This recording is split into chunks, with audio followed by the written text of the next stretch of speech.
Thank you. All right, recording is rolling. Yeah. All right. This open meeting of the Triton Regional School Committee is being conducted remotely, consistent with Governor Baker's executive order of March 12, 2020, and the current state of emergency in the Commonwealth due to the outbreak of the COVID-19 virus. In order to mitigate the transmission of the virus, we've been advised and directed by the Commonwealth to suspend public gatherings. And as such, the governor's order suspends the requirement of the open meeting law to have all meetings in a publicly accessible physical location. Further, all members of public bodies are allowed and encouraged to participate remotely. I hereby call to order the November 18th meeting of the Triton Regional School Committee at 7 p.m. I am Narissa Wallen, Chair of the Triton Regional School Committee, and I would like to confirm that all members and persons anticipated on the agenda are present and can hear me. Members, when I call your name, please respond in the affirmative. Erin? I'm here and I can hear you. Thank you. Paul Goldner? Hang on, I need to unmute you. I'm here and I can hear you. Thank you. Maureen? I'm here and I can hear you, Narissa. Thank you. Caitlin?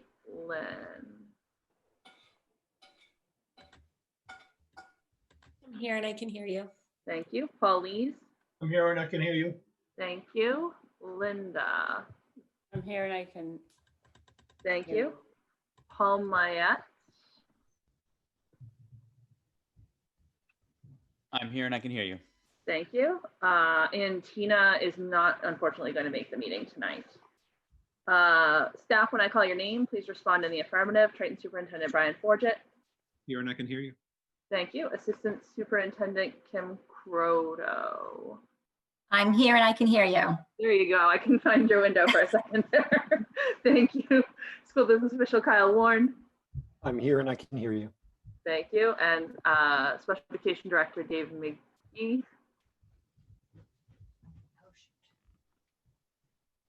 I'm here and I can hear you. Sorry, it wasn't letting me unmute. Fair. We're going to work through that tonight.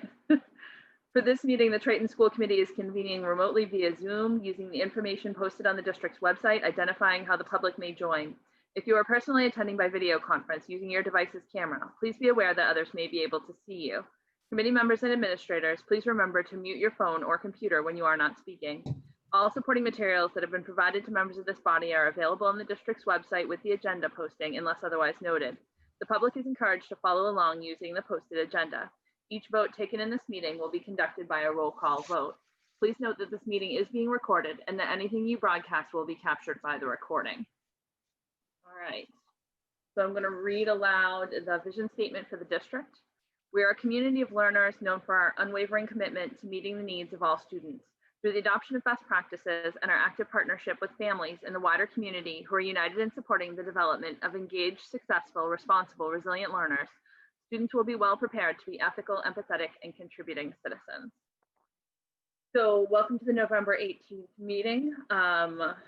Just a couple of quick notes before we move into the main body of the meeting tonight. So I am sending Tina's regrets. She had a conflict tonight and couldn't make it. I'm also noting that the district has a number of open positions those are posted on the School Spring website. You can just search for Triton Regional. So if anyone is looking for a position or knows someone who is looking for a position, we would welcome any referrals for those.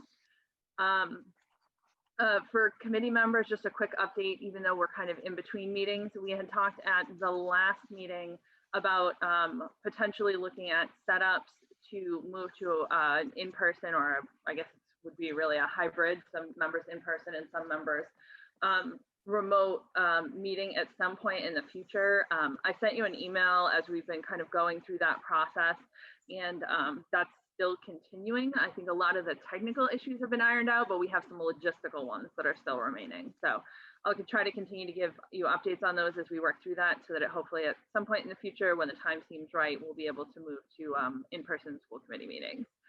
And my last reminder is that Thanksgiving is coming, and we would like to ask our communities to support us during this Thanksgiving holiday by making sure that you take some common sense precautions during the holiday, keeping your gatherings to small numbers and preferably only people that are in your household, wearing masks where appropriate, not sharing drinks, not singing, et cetera, et cetera.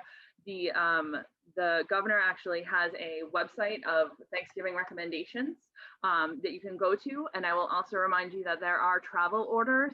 There are states that the state of Massachusetts has designated as high risk and require forms and quarantine when traveling to and from, back from those locations, I guess. So I will just remind you and ask you to seek that out and help support us in keeping community numbers low. That said, the next item on the agenda is oral communications from the public. The next item on the agenda is public comment. Members of the public, the meeting host muted you as you entered the meeting. If you would like to address the committee, please indicate now that you would like to do so, either by raising your hand on your video call or using the raise hand option on the participant screen. And you can access the participant screen by mousing over down at the bottom of your Zoom window. And then you should see the raise hand option there. The meeting host will unmute you so that you can address the committee. Please refer to the public comment policy language on the agenda when making your comments, and remember to speak clearly and in a way that helps generate accurate minutes. When you have finished speaking, the meeting host will mute you again. And I will read aloud just quickly what it says on the agenda. Members of the public may address the committee for up to 3 minutes longer with the permission of the chairperson. The committee will not engage in a discussion on topics raised during public comment, but may choose to add the topic to a future agenda. This agenda segment will be limited to 15 minutes unless extended at the discretion of the chairperson. I will extend that to 30 minutes tonight if we have a significant number of people that would like to address the committee. And I'm just going to quickly unlock my phone here so that I can use the stopwatch feature on it for timing. In the past, what we've done is, given that there are 3 minutes total, if someone is speaking when there's 1 minute left in their time, I'll give them a 1. When there's 30 seconds left, I will let them know. And then at 3 minutes, your time will be up. So that said, I am looking for hands. And I see Martha first. Martha, I'm going to ask you to unmute. You should see a little prompt on your window that will then allow you to unmute. Hopefully. Not seeing it. Ask you again. Yes, there we go. Yep. It wouldn't allow me to unmute it first. First of all, I would like to say thank you for allowing hybrid to occur. Truth be told, my son was struggling during the month of September. It was not good. And his overall performance has increased significantly since he returned to school. So I do want to say that I looked at the metrics. I'm not gonna lie. I'm gonna be honest. I'm not a fan at all. I just have a really hard time with being that specific on numbers, whether it's in the community or at school when making those decisions. Quite frankly, I know that daily decisions will get made, Brian. They will have to. If there's suddenly, something that happens, he's going to have to make decisions within, a day, 24, 48 hours notice. That's real life. That's what's happening in the district I'm in. But in terms of the metrics, I really would rather see weekly decisions get made of taking a look at the numbers, taking a look at the data. Where are, who has it? Are they in the community only? It doesn't matter whether there's 10, 20, 30, 40, 50. Is it only community-based transmission? Is there, if it's in the school, deal with it in the school? However that may be, put a classroom in quarantine. I understand the domino effect. Again, I'm literally living it in Methuen. As everybody's probably seen, we shut down a K-4 school. So I get that, but I feel like being as specific as we are being with numbers is very frightening to people. And so I really hope that you take a good long look at those numbers. I know personally, I'm not a fan, but other people may be. And I will respect, I have respected whatever those decisions are. I do want to end with this quote that I picked up today. And it says, several scientific studies have shown that COVID transmission in schools is low, even for schools in communities that released hundreds of pages of guidance that have been endorsed by the American Academy of Pediatrics on how to structure safe in-person learning. There is also a growing body of evidence that the impact on kids not being in school with learning at home is causing other health problems such as anxiety, depression, and obesity. School is the best place for kids, and that was Governor Charlie Baker today. Thank you. Thank you. Next one is Cole Jacobson. Cole, you should see a request that asks you to unmute. There you go. Oh yeah, I'm unmuted. You are. Yeah. So one of the main points of attention I want to bring is that since the start of hybrid learning at Triton, pretty much all of my teachers have been teaching not only to the kids currently in the school, but also to the ones calling in remotely that day. So really the advantage we were supposed to get from the hybrid learning of the attention from the teachers when in school isn't really working. They're having us do the same work where we just sit down independently on computers and work from there. Pretty much no change. And I figured out that I took the day off on Tuesday when I was supposed to go in person to school. I just called in remotely and I had the exact same experience that I probably would have had in school, sorry. And not only that, but I also have photo evidence of kids breaking mask guideline rules while on the mask breaks. It's crowded hallways and other examples of probably not COVID safe behavior. And I have to say that we need the option to stay at home coming up because of the holiday season. Between travel and steadily rising cases, holidays such as Thanksgiving and Christmas, when people get together, are probably going to spread it to some people within our community. And yeah, that's pretty much all I have to say today. All right, thank you. Jackie is the next one on the list. You should see a prompt that's asking you to unmute and should be good to go. Okay, can you hear me? Yep. All right, let me put my video on, I'm sorry. Thank you, good evening. My name is Jackie Lees and my son PJ is a Triton senior and my husband Paul is a school committee member. I want to express my concerns regarding what I perceive to be a loosening of the metrics. As we all know, cases are skyrocketing and we're on the brink of a very dangerous time. Governor Baker urged everyone today to only celebrate Thanksgiving with household members. It's that scary. Today, there are over 2,700 cases in Massachusetts, and among our 3 towns, cases have more than doubled since we started hybrid learning. As of today, we had 53 cases in the district, 2 of which were students. Massachusetts began collecting data by age, just as our hybrid learning at Triton began. And between October 25th and November 14th, the last report, over 5,000 kids had COVID. That's about 17% of all COVID cases during the same time period. Kids with COVID represent the second largest segment of positive cases, according to the governor's report. And that American Academy of Pediatrics report that was referenced earlier said that there are over 1 million kids who have had COVID in the US since the states began taking count by age. According to that report, the real number is likely higher since age reporting is new and is inconsistent among the states. And the real number is likely higher because kids are often asymptomatic and therefore not tested. The Massachusetts push is that the surge is the fault of household gatherings and transmission in schools is low. I don't buy it. Kids can and do bring the virus to and from school. It's just not detected. I would also urge the committee to reevaluate the free, simple, and rapid BinaxNOW test that's offered by the state in an effort to ferret out cases quickly and contact trace quickly.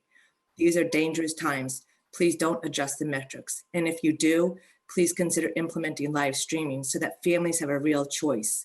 As we all know, the Florida virtual option isn't really a substantive choice. And I don't think it provides equal access to education.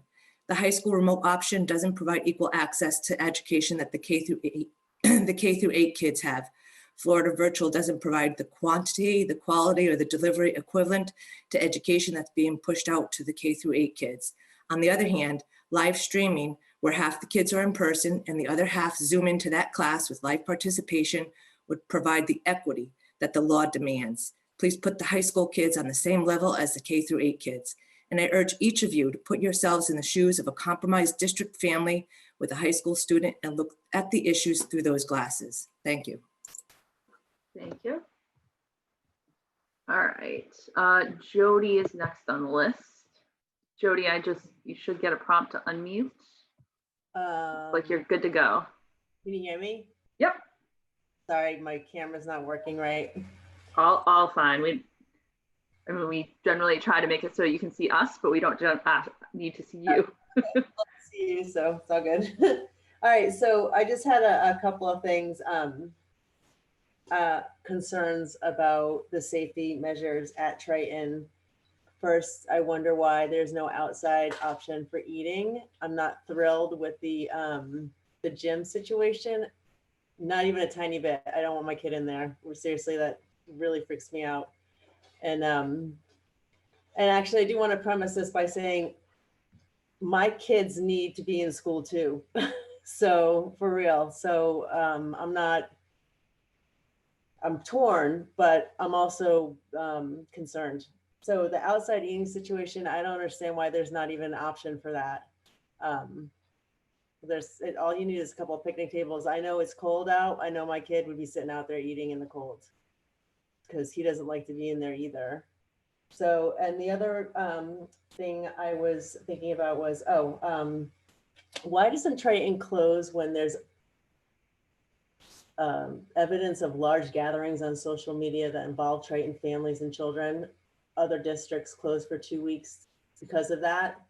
Why isn't Triton doing that? There was Halloween parties. We all saw them online.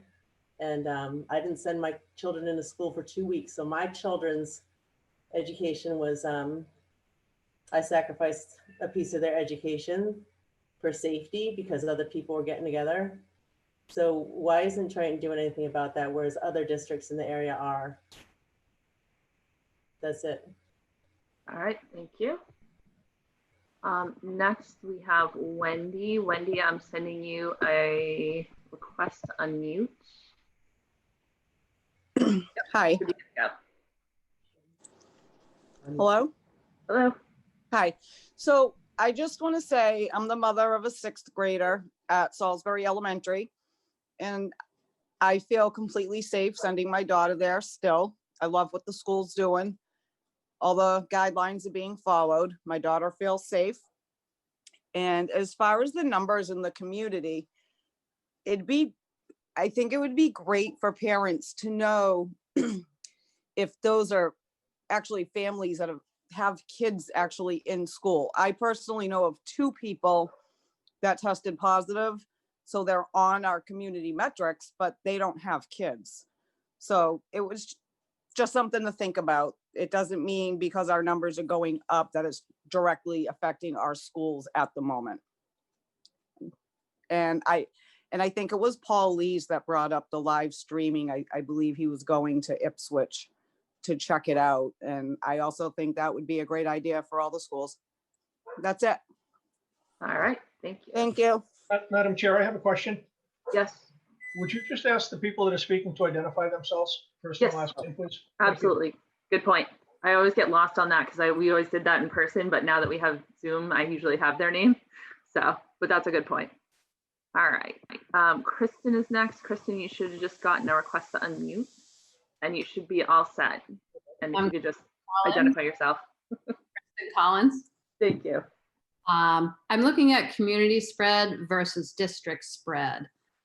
We can't control the retired couple that wants to go on a cruise, the parents who want to visit their grown kids in California, or the college students who will always want to gather.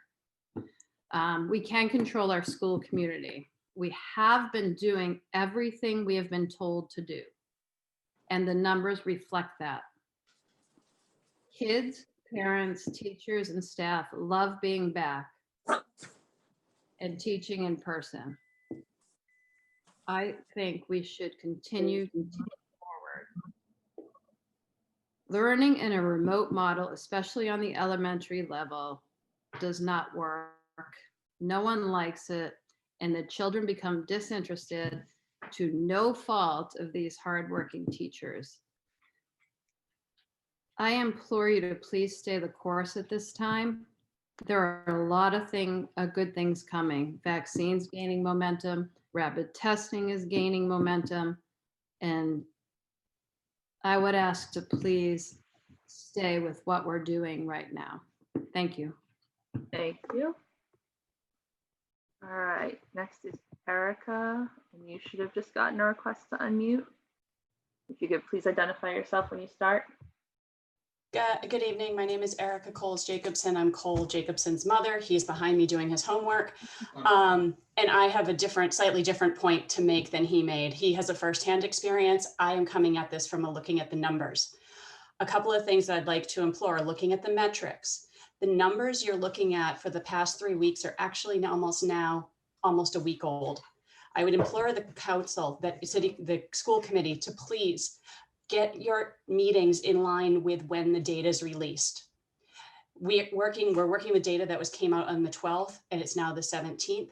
It comes out tomorrow. The past 3 weeks have already exceeded that threshold that you've set in the metrics as the draft metrics, but you really need to be looking at data, and it's not the who. The reason that the data and the metrics are there is they are an indicator. They are an indicator of the spread moving through our community. That family that has adult children and they went to visit them, they're now here. They're back in the community, they're living their lives, and we don't live our lives in a small little concentration of going between Newbury, Rowley, and Salisbury. Our lives are within the communities. They're at the grocery store, they're walking around, they are in the community, and so hence that is an important metric. The in-school spread is also an important metric, and I implore you to look at a combination of both. I get it that it's really hard on elementary school students, and we have been given a great option for those elementary learners who want to be in a full remote. The high school did not get an equal shot. So I would very much implore you to look at the metrics and make the decision based on the science that this spread is going up, and we're asking people to gather in person 4 days of the week, which is a little bit too much. It's really, really high. And I hear so many people talk about our kids' mental health. Please consider the mental health of the kids who live in families with high-risk populations, whether it be a grandparent, a parent, or a sibling. The anguish of going to school and sitting there and watching others break the rules is heartbreaking. And it's completely unacceptable. Please work within the best interest of our community. Thank you. Thank you. All right, Kelly is next. You should get a request to unmute, Kelly. I do, thank you. Yep. My name is Kelly Hart. I have a son in high school. I have a son at Newbury Elementary, and I have a grandson at Newbury Elementary. I want to start by thanking Brian and the staff. I know that this is really kind of a no-win situation. Everybody is polarized, and they have their own priorities, and all of those priorities are good priorities. They just don't align with everybody else's. I do think that there is a lot of effort on behalf of the school district to make sure that we are trying to accommodate everybody. I do have a high-risk son in elementary school. He has asthma. I don't want him in the school. I'm a healthcare worker, so on the days that I do have to go to the hospital in Boston, you know, it adds to the risk, obviously, coming home. My high schooler does go to school in a remote option, as does my grandson.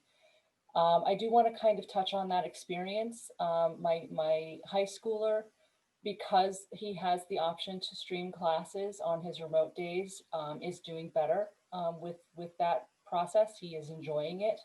I do agree that there's not a big difference between going to school in person and doing a remote day, because again, it's sort of the same experience. But again, it still for him is a positive experience. My son, my youngest son, is a remote learner. And he has streaming classes 5 days a week, and he loves it. And I will admit that he's an easy student. He's an easy learner, so I don't want to discredit people who have students who are struggling with this process. Oh, we lost you, Kelly. Hang on just a second. Sorry, I hit the button. There we go. He loves the process. He loves his new teacher. He loves his classes. He's really enjoying the experience, and he's doing well with it. Again, I acknowledge he's an easy learner. My grandson, who is going hybrid, is not having the same experience. He is struggling because on the days that he is not in classes, it is asynchronous. And as a fourth grader who is not a self-learner, he really is having a hard time with that. And I do want to say, I have all of them here on the days that I'm working remotely. This dining room is full of kids on computers trying to do classes with puppies and cats and neighbors and snowblowers coming out soon. It's a little crazy and chaotic, but we are making it work. I do think that it is time to maybe look at the process. I think we need to allow those children who need to be in school to be in school, and we need to allow those children who need to be home to be home. I appreciate that we still have this process. I just think maybe it's time to take a look at how it's being enacted and maybe revise it to be more effective. But thank you all for your effort. Thank you. All right, Megan is next. Megan, you should just gotten a request to unmute. There you go. Should be good to go. Everyone, thank you. Thanks. I didn't prepare anything this time, and hopefully I won't go over time, but I appreciate Right, Megan, can you just identify yourself? Sorry. Oh, I'm sorry. Thank you. you. My name is Megan Aponte. I have a son at Newbury Elementary. I also am a teacher, a special education teacher in East Boston. So I'm obviously working from home. I didn't prepare anything, so I'm going to keep myself on time this time. Thank you, Narissa. I'll keep my eye out for you. I think I wanted to go back. I've been listening very carefully to everybody, and I wanted to go back to something that Martha said, her first comment about the numbers in the metric. I have a question about that as well, because it's less of a percentage. It's more of like a metric or a number in the community. And we've talked a lot about like, where are these people going? What are they doing with their time? Do they have students in the district or not? And I think that that is a really valid concern about when you're creating these metrics. And I'm curious though, because we haven't really talked about the metrics that came out from DESE on the 6th. As far as like, if you are in districts and schools and communities designated gray, green, or yellow, which we are expected to have students learning in person. And I understand like fully in person is difficult due to spatial and social distancing. That makes sense to me. But and they also say that fully remote instructional models should be implemented only as a last resort. And so I'm just going to close, I think, by saying like, this is still about the choice, I think. And I respect people that have needs and they want to keep their kids at home. That's good. You should be able to do that. My son has had an improved experience and investment in school when he's even just had those 2 days at school with his teacher. And again, that's a choice. And so I'm just curious, like, to come back to what the state's data is saying and how our Triton metrics compare with what the state is communicating as far as like safety metrics. Because they don't seem to like directly align. So I'm curious to hear about that. That's all. I appreciate being here and being part of the process. Thank you, Narissa. Thank you. Yeah. All right, and Emily. Should have just gotten Hi. her. There you go. Yes, I got it. Thank you. So do I need to like introduce myself first? If you could, that'd be great. Thank you. Okay, my name's Emily Johnson. I'm a senior at Triton. Go ahead. So, You could go. So all I wanted to say is just that personally, for myself and everybody I've been talking to, hybrid has been working a lot better. A lot of people were struggling with the remote learning just because a lot of subjects are really hard to learn when you're only over a computer. Like personally myself, I was really struggling in math until I got into hybrid because it was very hard for me to just pay attention and actually fully give it my all. And now that we're back in hybrid, me and everybody I've talked to has been doing a lot better. And also I've heard a lot of people talking about like Halloween parties and kids breaking the rules. And as a Triton student, I know there were no Halloween parties this year. And everybody has been following the rules because everybody really wants to stay in school this year. And I speak for a lot of student body when I say that. And I also think that we should keep being remote, hybrid, because there is the option for people with high-risk families and high-risk kids to just stay home and be remote anyways. So all these kids that are following the rules and aren't high risk and not around high risk people should be able to continue going to school because that's what we need for learning right now. And that's all I have to say. All right, thank you. All right, looking for more hands. Seeing none, so we will move on. So the next item on the agenda is reports and deliberations, the reopening update. And this will be a review of the transition to hybrid with the full-time remote option and general matters arising, including an update on winter athletics, the survey process, remote snow days, and the HVAC update. And I'm turning it over to the superintendent, I believe.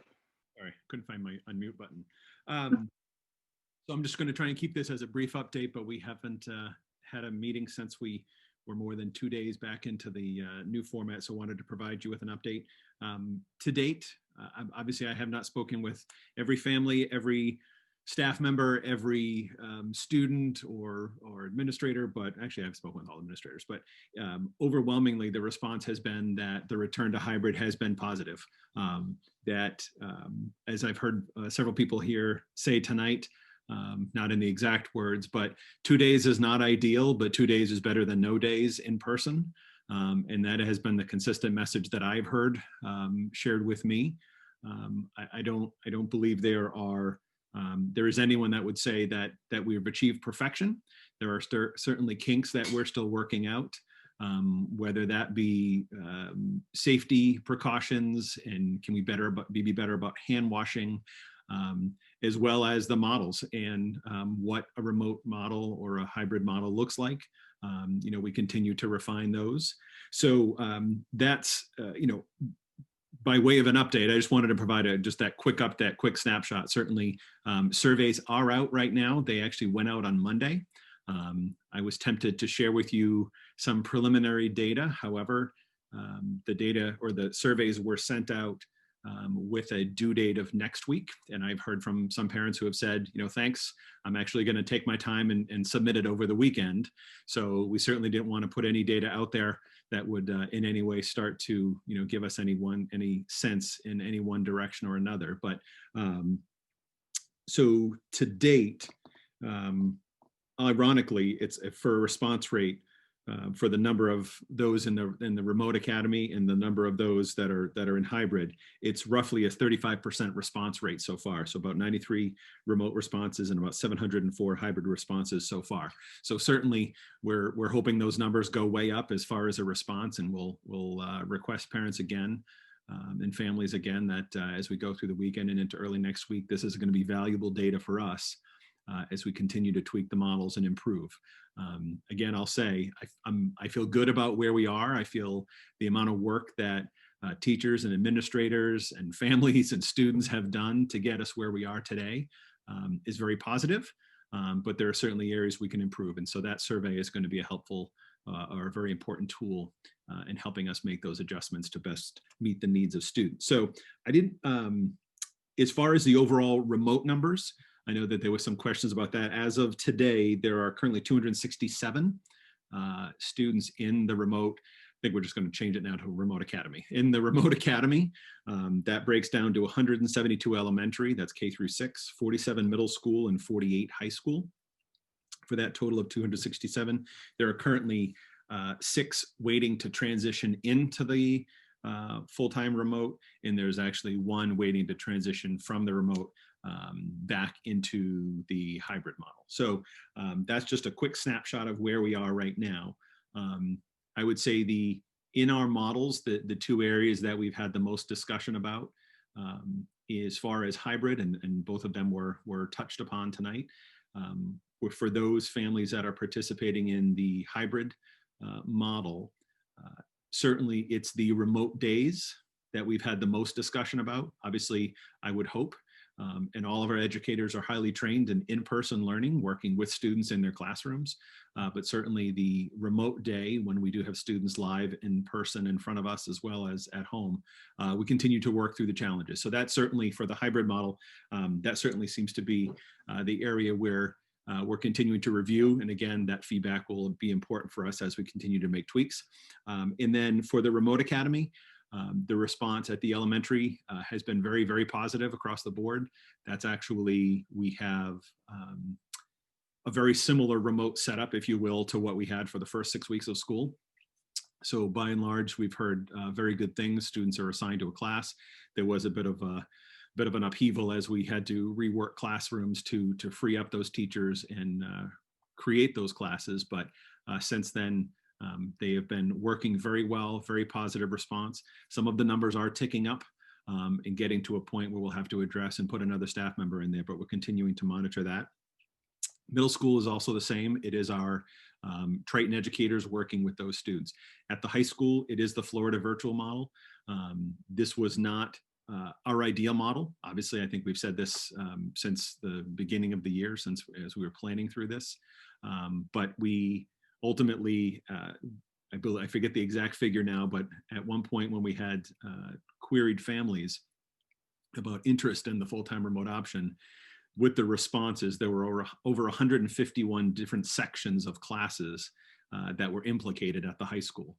And so certainly replicating a 6th grade classroom, a 1st grade classroom, a 7th grade history, an 8th grade science is a very, very different thing than trying to replicate 150 different sections with electives like forensics and singers and other varied subjects. So that was the reasoning that we ended up moving towards the Florida virtual model.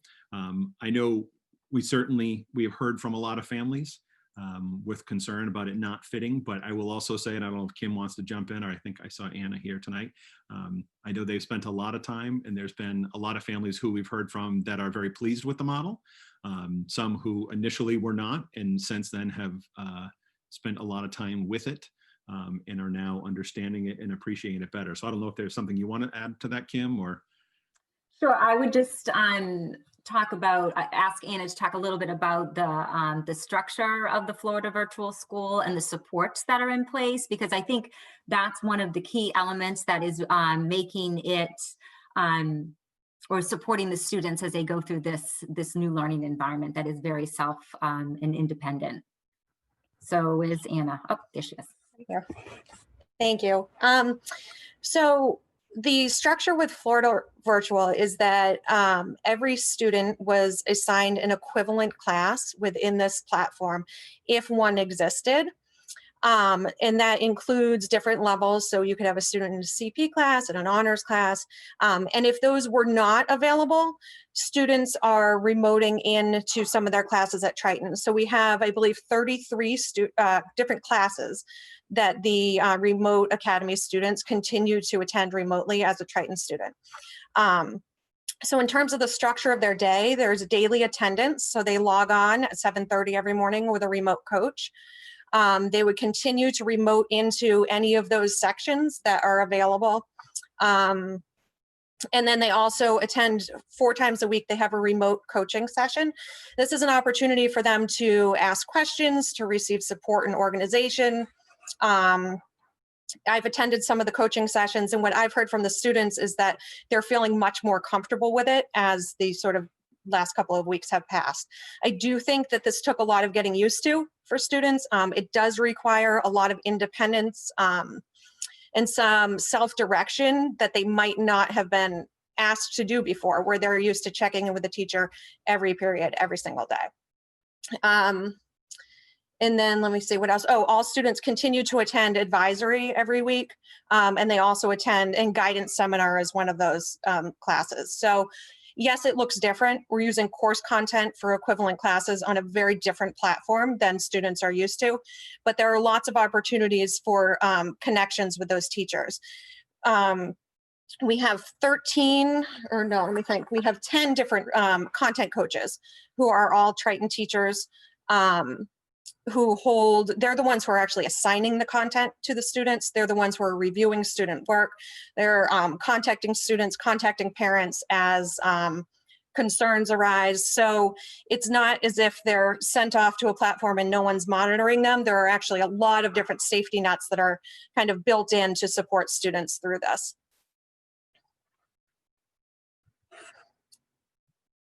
All right. So Anna? I think I just saw a hand. Hang on.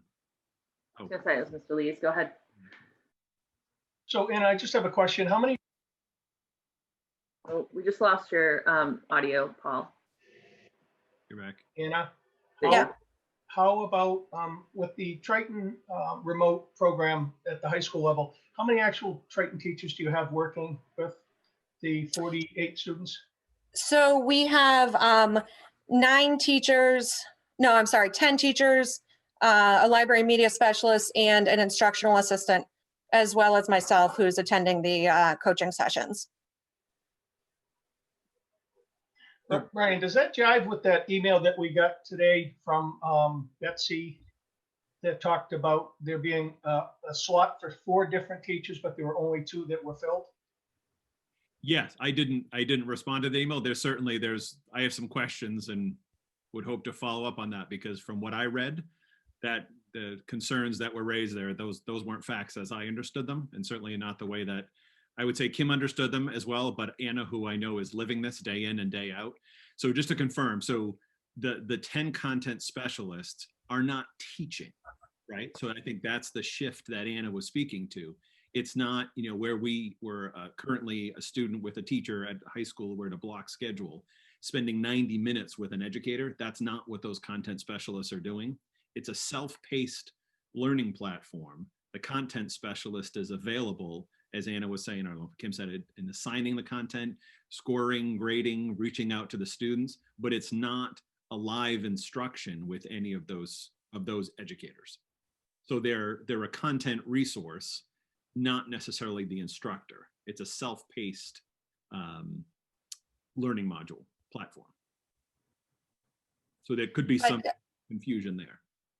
So if I can just follow up on that a little bit, Brian, I meet with the content specialists for sort of a support staff meeting every week or so after school. I met with them today, and they were talking about, all right, well, what do we do if somebody joins this program right now? Can we shift the pre-assessment from the previous, or the post-assessment from the previous unit, to make sure that they have the prerequisite skills to move forward?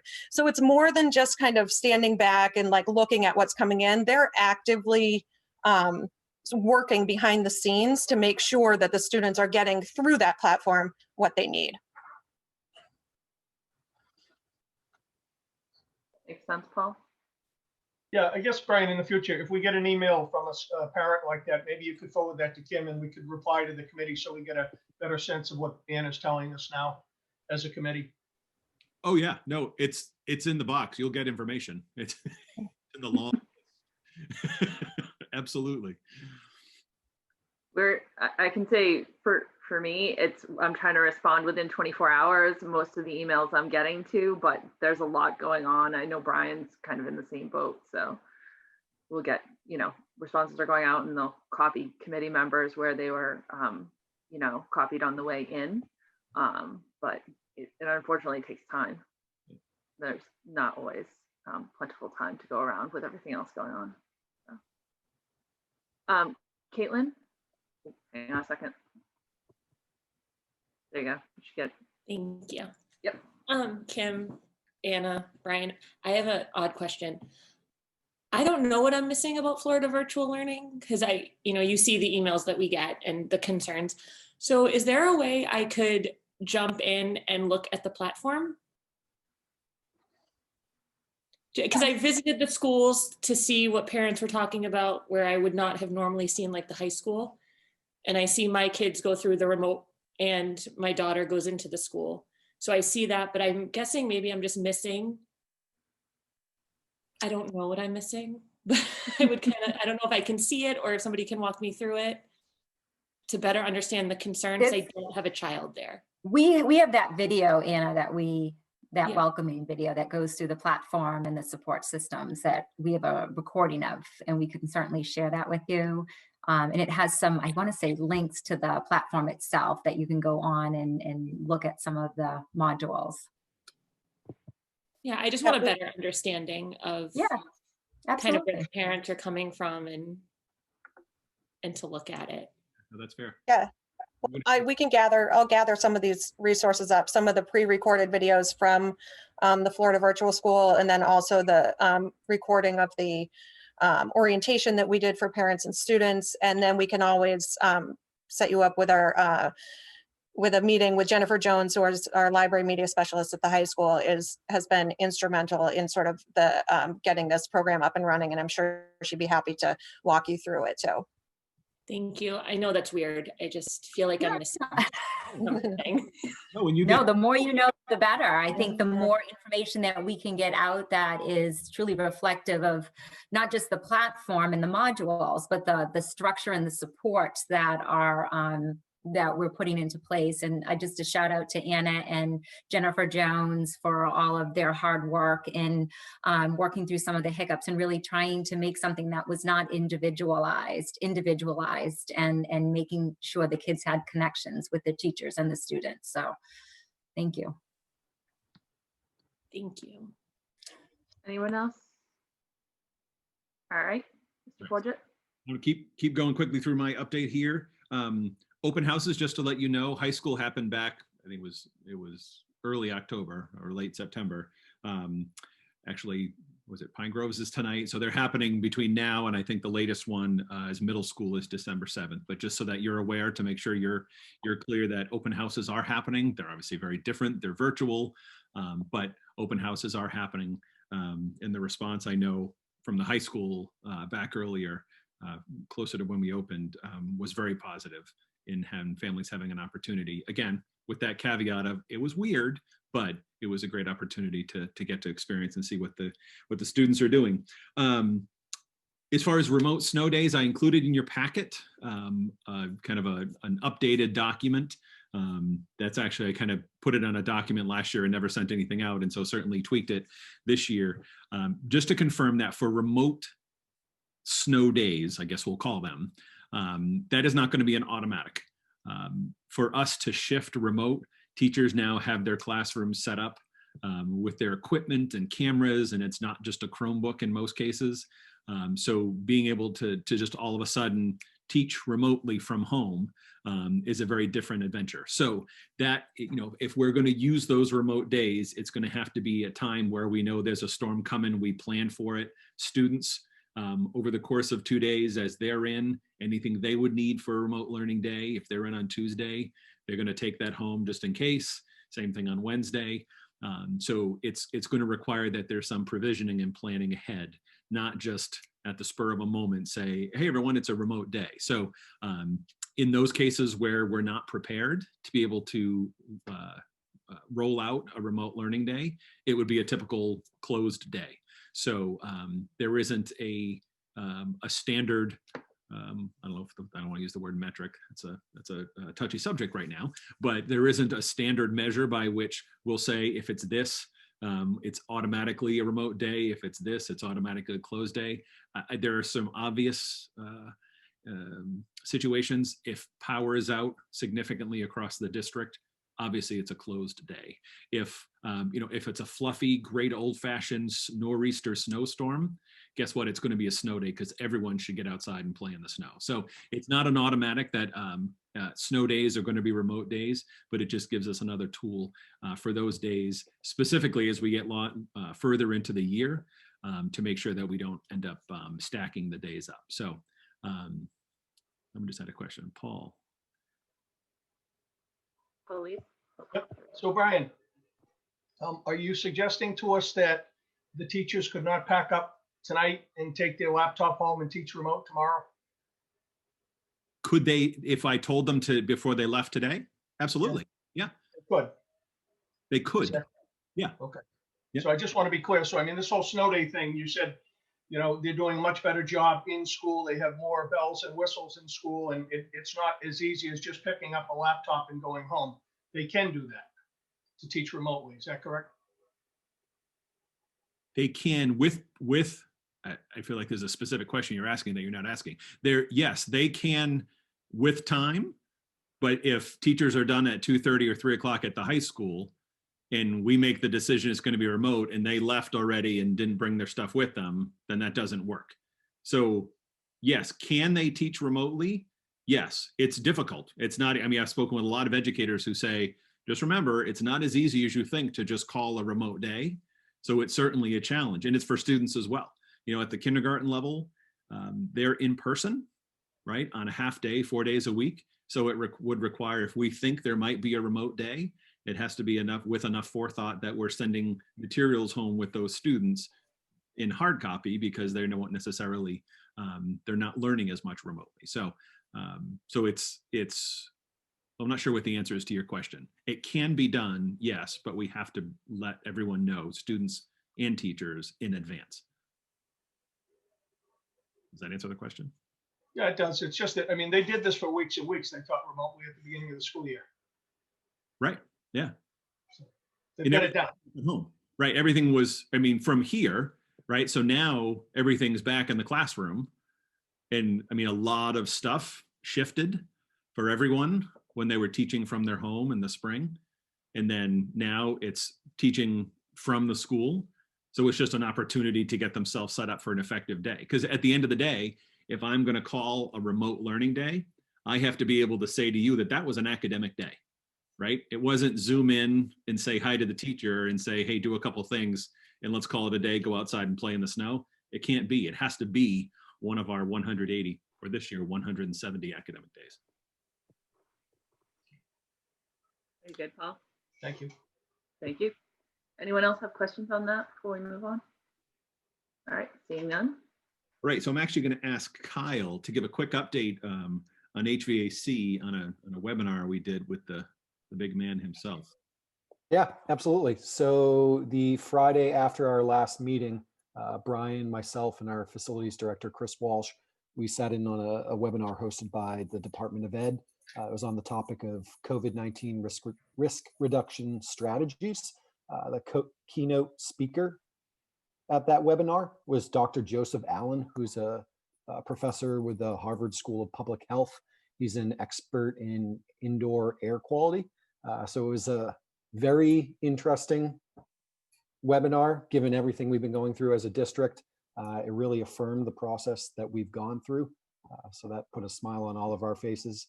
But the reason I wanted to bring this up tonight was two of the topics that were discussed at that meeting were relevant to the report that I reviewed at our last meeting. First, one topic was he specifically discussed large spaces in schools, such as auditoriums and gyms.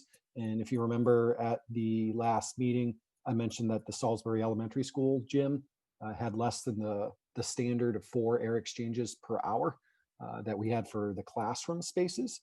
And in his discussion, he said that that's actually not of concern because the volume of the room is so large in comparison to the number of students that are in the space, that the dilution factor, if there are any airborne contagions, they'd mix with the larger volume and it would present less of a risk. He actually seemed surprised that there would be any large spaces like that would hit 4 air exchanges per hour in a school type setting. So we had mentioned, or I had mentioned, that we were investigating a long-term solution for that space because it was below the 4 air exchange. But after this webinar, now we know that that's within the metrics of an expert in this field. The second topic that he brought up of interest was school buses. Again, where our target in classrooms has been 4 air exchanges per hour, so the air turning over 4 times per hour. In the school buses, he was saying if windows are even cracked just slightly, in their testing, they found that that the air exchange rates were between 40 and 60 times per hour. So certainly a very ideal scenario. We followed up with we had a conversation with NRT, our bus transportation provider, and they indicated that their standard, our agreed upon standard, is that there will be a minimum of 3 windows on each side of the bus open at all times, and there will be 2 clicks down at all times. So we talked probably at more length than we needed to, but the 1 click, they're open, but you can't really see it from the outside, so it may be of concern to people. But with the 2 clicks down, that's a few inches, and it will provide that adequate airflow. So just wanted to give you all an update on that. And that is about it from a HVAC air quality perspective. Anything else, Brian? No, I appreciate that, Kyle. So 2 quick things. One, also working with NRT just to make sure, and they've been doing some spot checking. We've heard from some folks who are concerned. I saw a bus drive by and students weren't seated right the correct way on the X's spaced accordingly, or the windows weren't open, or the driver had the mask under their nose. So we reached out to NRT and they take this very seriously. So their management team is doing more frequent spot checks. So they're showing up when buses are parked at schools, routinely driving around, finding them and making sure that is happening. So that is certainly something we're paying close attention to. And one other piece just to note that Kyle noted Dr. Joseph Allen, but he is the guy that basically advised and wrote all these specs for the Department of Public Health. So he is the source of all of this research in the Chan School of Public Health at Harvard.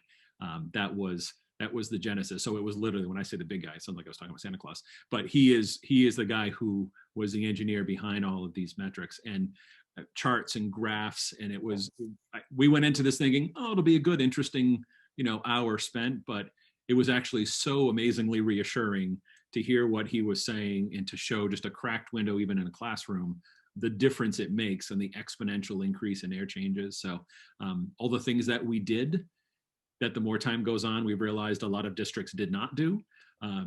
It was a lot of money, but I think everyone now believes, and I certainly believe it was money well spent to increase the overall air health and quality within the schools. So thank you for that update, Kyle. So any questions for Kyle? Maureen? Okay. I actually don't have a question for Kyle, so I don't want to jump ahead if somebody else has a question about the HVAC. But I wanted to back up, Brian, and ask a survey question, if that's okay.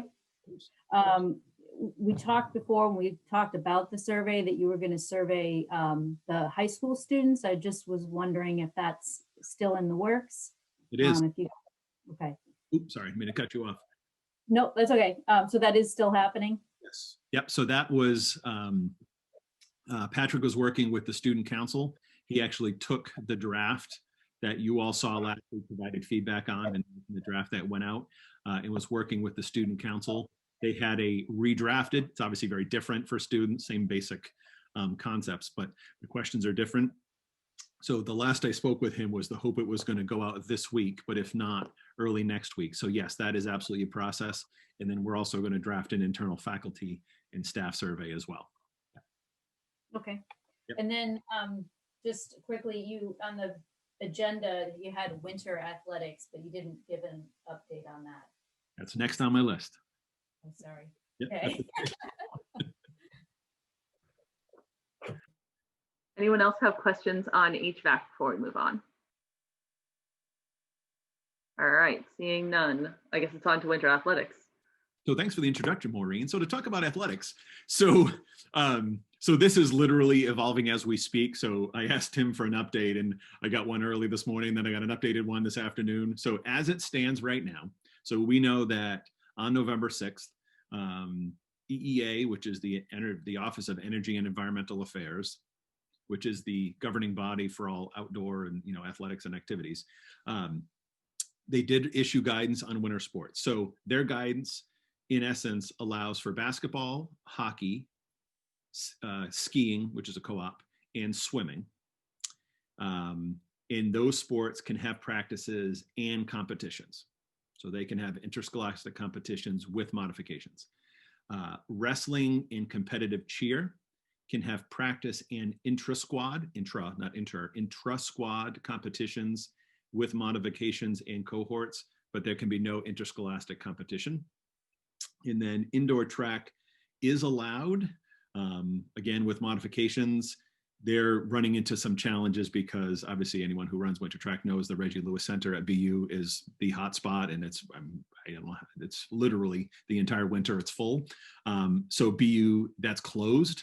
So now they're looking to find where they could possibly do it. So that was where EEA landed. November 9th, the MIAA COVID task force met and issued their timeline. Between the 9th and the 16th, the MIAA sport committees met to make their modifications for, to make their recommendations for the modifications. Yesterday and Monday, the sports medicine committee apparently reviewed all those modifications for each sport and accepted them.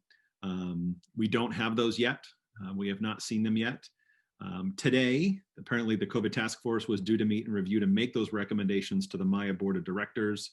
And then either theoretically on paper tomorrow or Friday, the MIAA board of directors will meet and review and vote on those modifications. So in the fall, the way it worked was that what came out of the COVID task force was universally without edit approved by the MIAA board. So we anticipate that anything that comes out will be. So I think there are some assumptions about what kind of modifications will be in place, knowing the modifications that were in place for fall sports. The Cape Ann League did decide today, the athletic directors decided to delay the start to December 14th. It was due to start November 30th. So the season will now start, tryouts will start no sooner than December 14th. And at this point, the Cape Ann League has also decided that any competitions wouldn't begin until after the new year, until 2021. So it would not start until at least January 2nd of 21. So we are moving forward. Registration and signups are happening. We're obviously not collecting any fees until we know sports are running, but similar to the fall, getting the registrations up and running. Just so that you're aware, we do host one co-op team and participate in others. So there is a girls skiing co-op. Haverhill is the host, and Triton, Pentucket, and Georgetown also co-op with Haverhill. We obviously are the host for boys and girls swimming in Georgetown, Newburyport, and Pentucket, co-op with us and swim for us. And then girls ice hockey, now Newburyport is the host, and Georgetown, Triton, and Pentucket also. And currently we have an 8th grade waiver for both girls ice hockey and girls and boys swimming in place. So that is what I have for right now. So to confirm, obviously the big key point is that nothing is going to begin before December 14th. And we anticipate clarity by the end of this week, but certainly by next week, I'll be able to forward you the information in regards to how that's going to proceed. Any questions? Questions on winter sports? I guess the question I would have, Brian, is has there been any specific commentary on co-ops and how those would work? Because that seems like an interesting thing, given that you have multiple districts sending students. So the discussion has been that they would run, right? So as long as the sport, right? So they are, skiing is outdoors.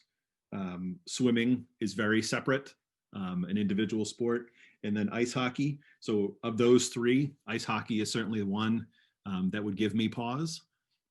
So I don't know that. I would assume that within the guidelines coming out through the MIAA, that there would be something that would speak to the co-op teams.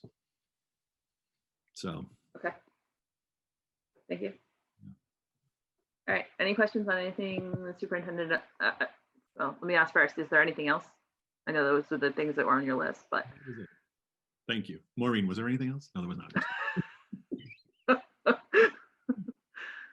Does anyone have questions for the superintendent? Paul, Lise, hang on a second and I'll unmute you. There you go. So Brian, I just have a question. I wasn't at that November 4th meeting. But I saw in the separation from service at the end of your report, there were 4 individuals identified. And my question is, on Kyle's list, and that's the 12 to 15 people who aren't going to continue to work as teachers and educators in the district. Why aren't those people listed on the separation of service? They are not separated from service. We actually had a discussion about this. So technically they're on a protected leave, which is a different thing. So if someone's out on FMLA leave, we haven't ever told you, right? Because then it starts to prompt questions, and I don't have the answer for you, but my understanding is that's not necessarily public information. When someone's terminated or leaves the district, absolutely, that is within your purview. But certainly when someone's on a leave, any information that we put out publicly beyond, obviously there's certainly becomes known, right? When an individual was an educator and now they're not in the classroom, there's public information, but to put that information out there publicly, I believe puts us in violation of HIPAA and their protections. In violation of HIPAA? Well, I mean, if it's FMLA leave, it's a medical leave. Okay. So I guess my concern, and I don't know how you can get this information to us, but as the chairperson of the Personnel and Negotiation Subcommittee at Triton, I'd like to know which teachers are leaving and which aren't, whether they're separating from service completely or whether they're using one of those federal programs to take a year's leave. But I think it's important for members of the school committee to know which classroom teachers are no longer working in the classroom. I think that's very important because as we talk about transitions between remote to hybrid, and that memo that you sent out today at 12:22 in the afternoon talked about further shortages if we change the transition again. So I'm concerned, and I think as a member of the PNN, we need to know, if not the name of the people, certainly the designation that a 4th grade classroom teacher is left, or that a 7th grade math teacher is left. I think it's important for the school committee to understand the impact of the transitioning between the different teaching models. Mm-hmm. So I'd like you to give that some thought and figure out how we can address that.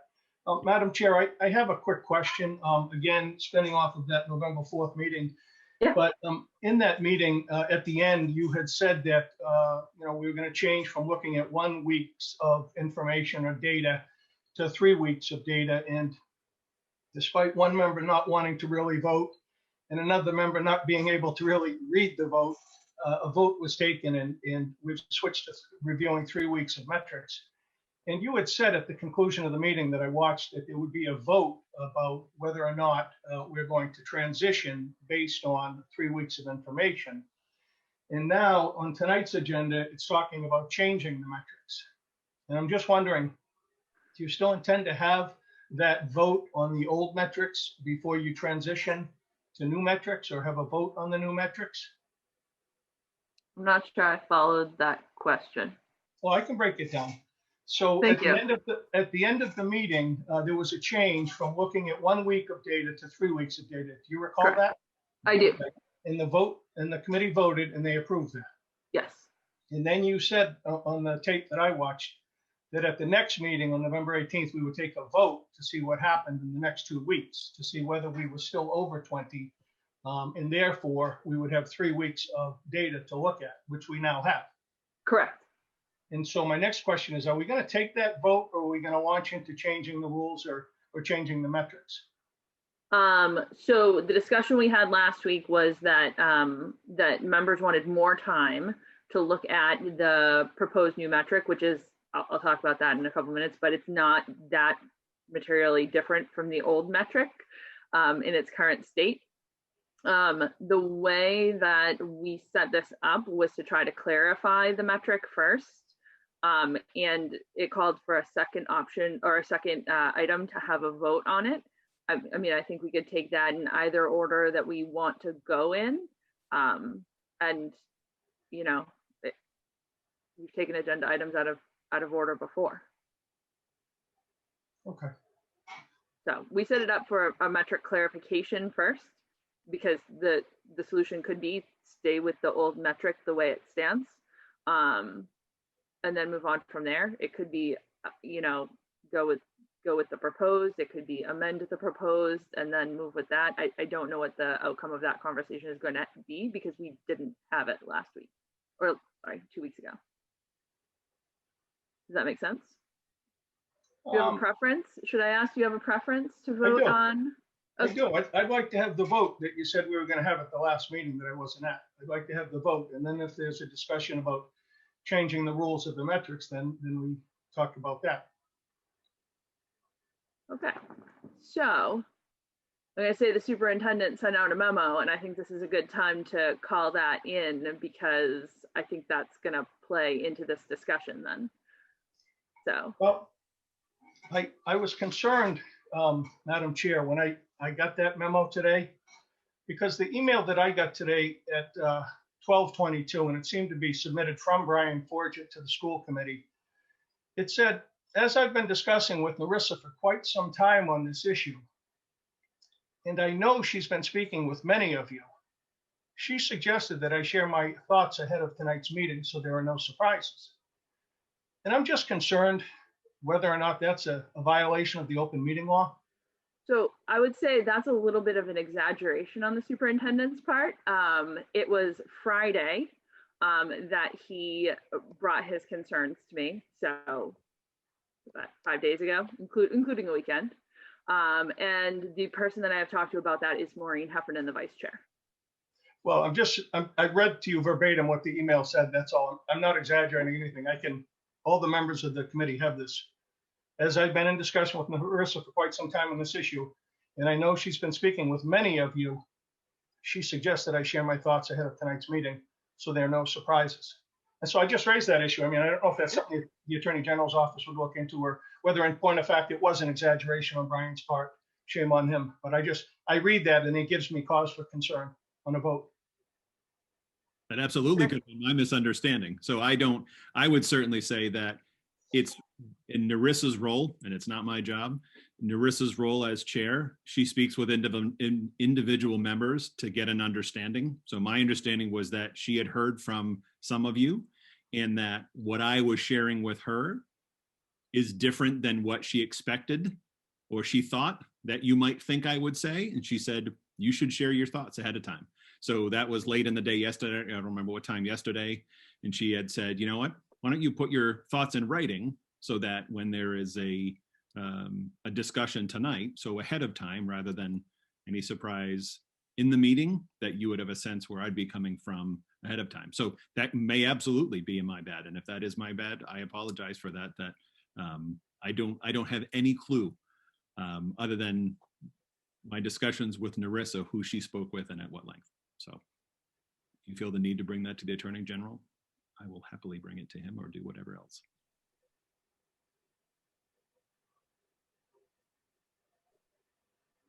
Is that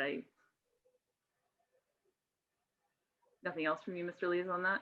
No, I'd be happy to hear from Mr. Forget on his memo. All right.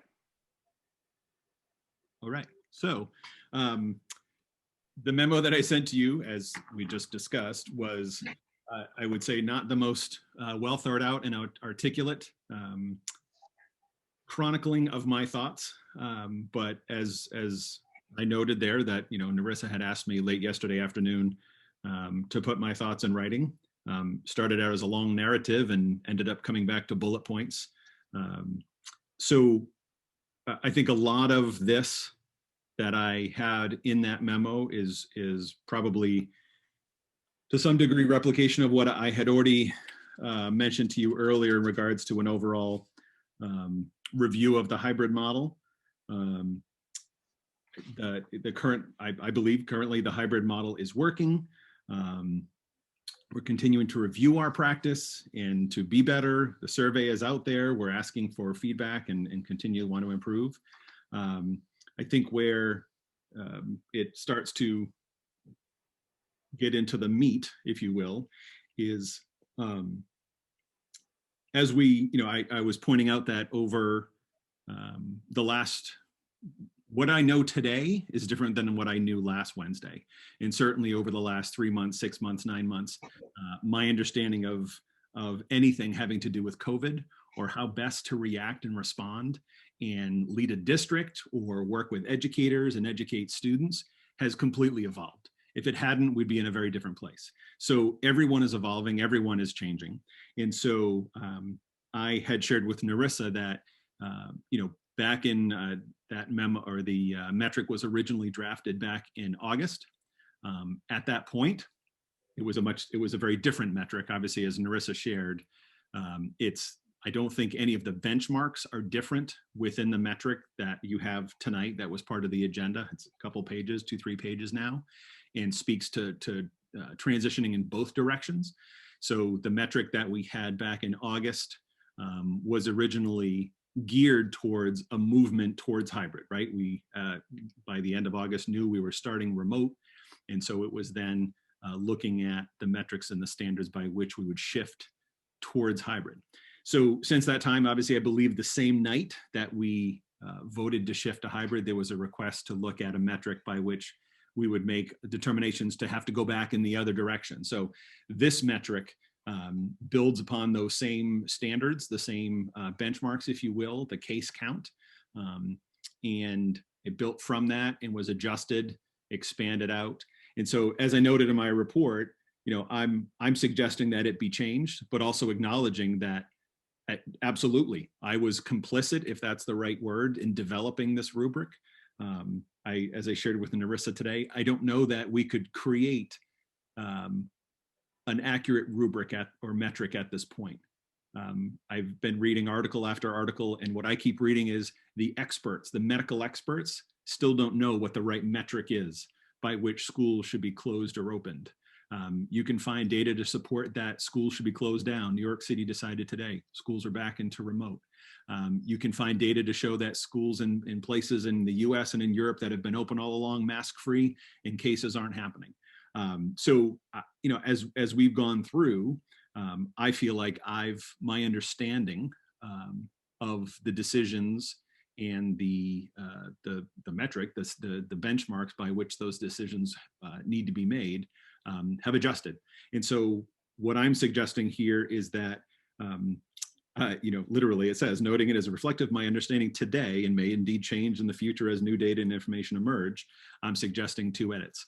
I think I found myself backed into a corner by my own doing multiple times as I've kind of mentally argued down one path and then found myself mentally arguing against it down the other path. But I think ultimately where I've come to a point where I can't, where it's calling me in, personally to suggest that the metric needs to be adjusted is the metric right now as it's written, even with 3, right? So Paul, you referenced was it 2 weeks ago now, the adjustment was made. So it's 3 weeks of data. So it's not just one data point. After 3 weeks of data, it's suggesting that we're shifting to remote. Even as much as the understanding, as I was chatting with Narissa today, I was assuming that was an automatic shift for 2 weeks. Her assumption was it might be a shift for longer than that. So I think even those discussions about that wasn't necessarily teased out in the metric. And so that's something through conversation and further discussion, we've realized, what is it? Is it a long-term? Is it a short-term? Is it what is it? So, I've landed at, I feel like we are into our 4th week, right? So we're 3.5 weeks in. We had 1 case back on September 28th. We were still in remote at that point. We had 2 cases. There's been a lot of lack of clarity, and a lot of it has to do with the fact that there's only so much information. We wrote and rewrote and edited and changed that email so many times. There was 1 case associated with Bus 11, and there was 1 case at the middle school. Both of the cases yielded no close contacts. And 1 was strictly because the family made a choice, and that individual was suspecting that he or she might be positive, and so was out of school, had been for the prior week. And so in that case, when that happened, the process worked. In that case, it was individuals following the protocols in making a choice that otherwise they might not have made. The second case had to do simply with the protocols in place because that person was active. So, as I sit here, what I can't come to grips with is a metric. And again, I go back, man, I wish my hindsight was as clear now as or my foresight was as clear as my current hindsight, but a metric that says that we should be shifting to remote, full-time remote right now does not jive, because I feel like, you know, we've got a groove, it's working. Do we have areas to improve? Yes, of course. I mentioned that. I mean, there's specific protocols and safety measures that we can be better on, and we will. There are academic measures and protocols that we can be better, and we will. But ultimately, hybrid is working, and the cases are not happening within the school. Again, as I was, as I had that conversation last week, and then literally had the 2 cases emerge on Friday, and looking at today's case count, certainly the numbers give me pause. But, you know, for me, as you know, I have this suggested on the second page, the current shift, or the current metric to shift from hybrid back to remote is it's currently listed as more than 20 new cases for the prior 2 weeks for 3 consecutive weeks, or 3 or more cases across at least 2 households in each of the last 2 weeks. So what I'm suggesting is the 20 should be 30, and that number actually comes from the metric, the state's revised metric. If you were to take our 3 towns as a collective town, and look at the second indicator of what would put our community into red, it would be roughly 30 point something cases. And so it would also require a 5% positivity rate, but, you know, we haven't included the positivity rate here. So that's where that 30 figure comes from.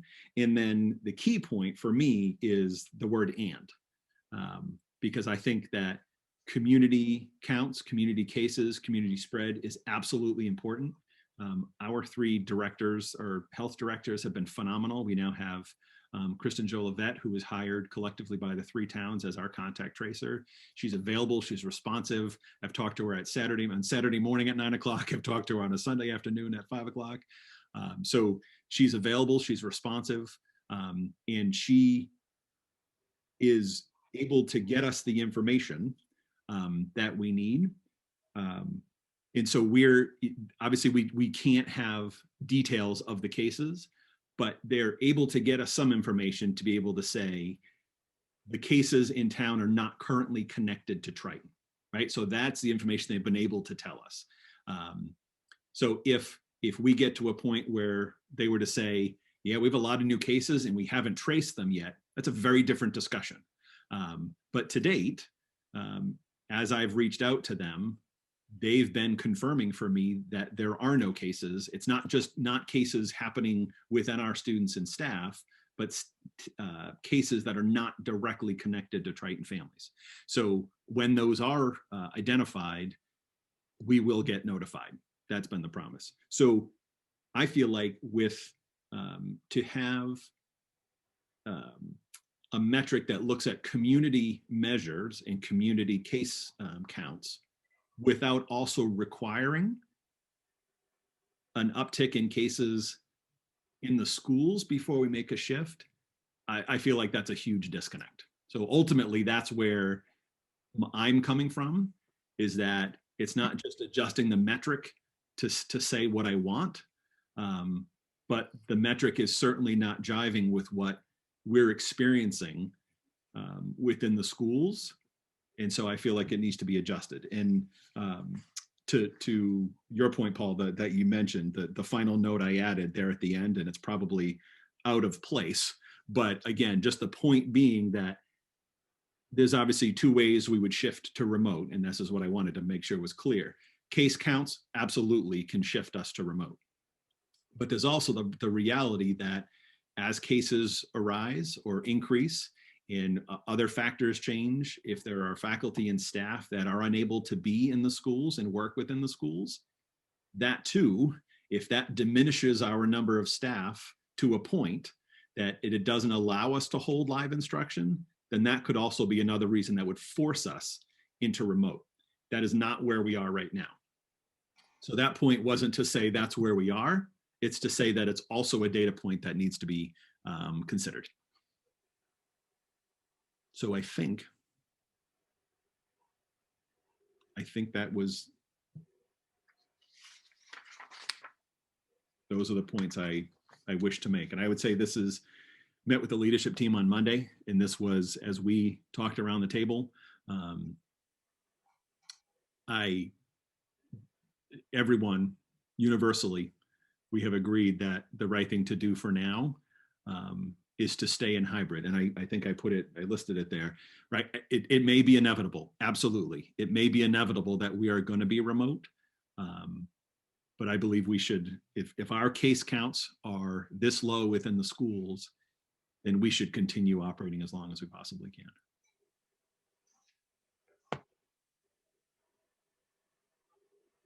A lot of questions here or comments. So I'm going to start with Paul Goldner. I think when 2 weeks ago, I guess it was, when we started talking about a revised metric, one of the things that I said, I want to wait, but I'm comfortable thinking about this in terms of a length of time, is that what Brian said here is there is no single metric that captures what we should be doing. This is a complex situation with a lot of variables. And one or two or even three numbers being triggered shouldn't be what makes a decision for us, because the situation is also dynamic. And there's different factors that are in play at different times of the year.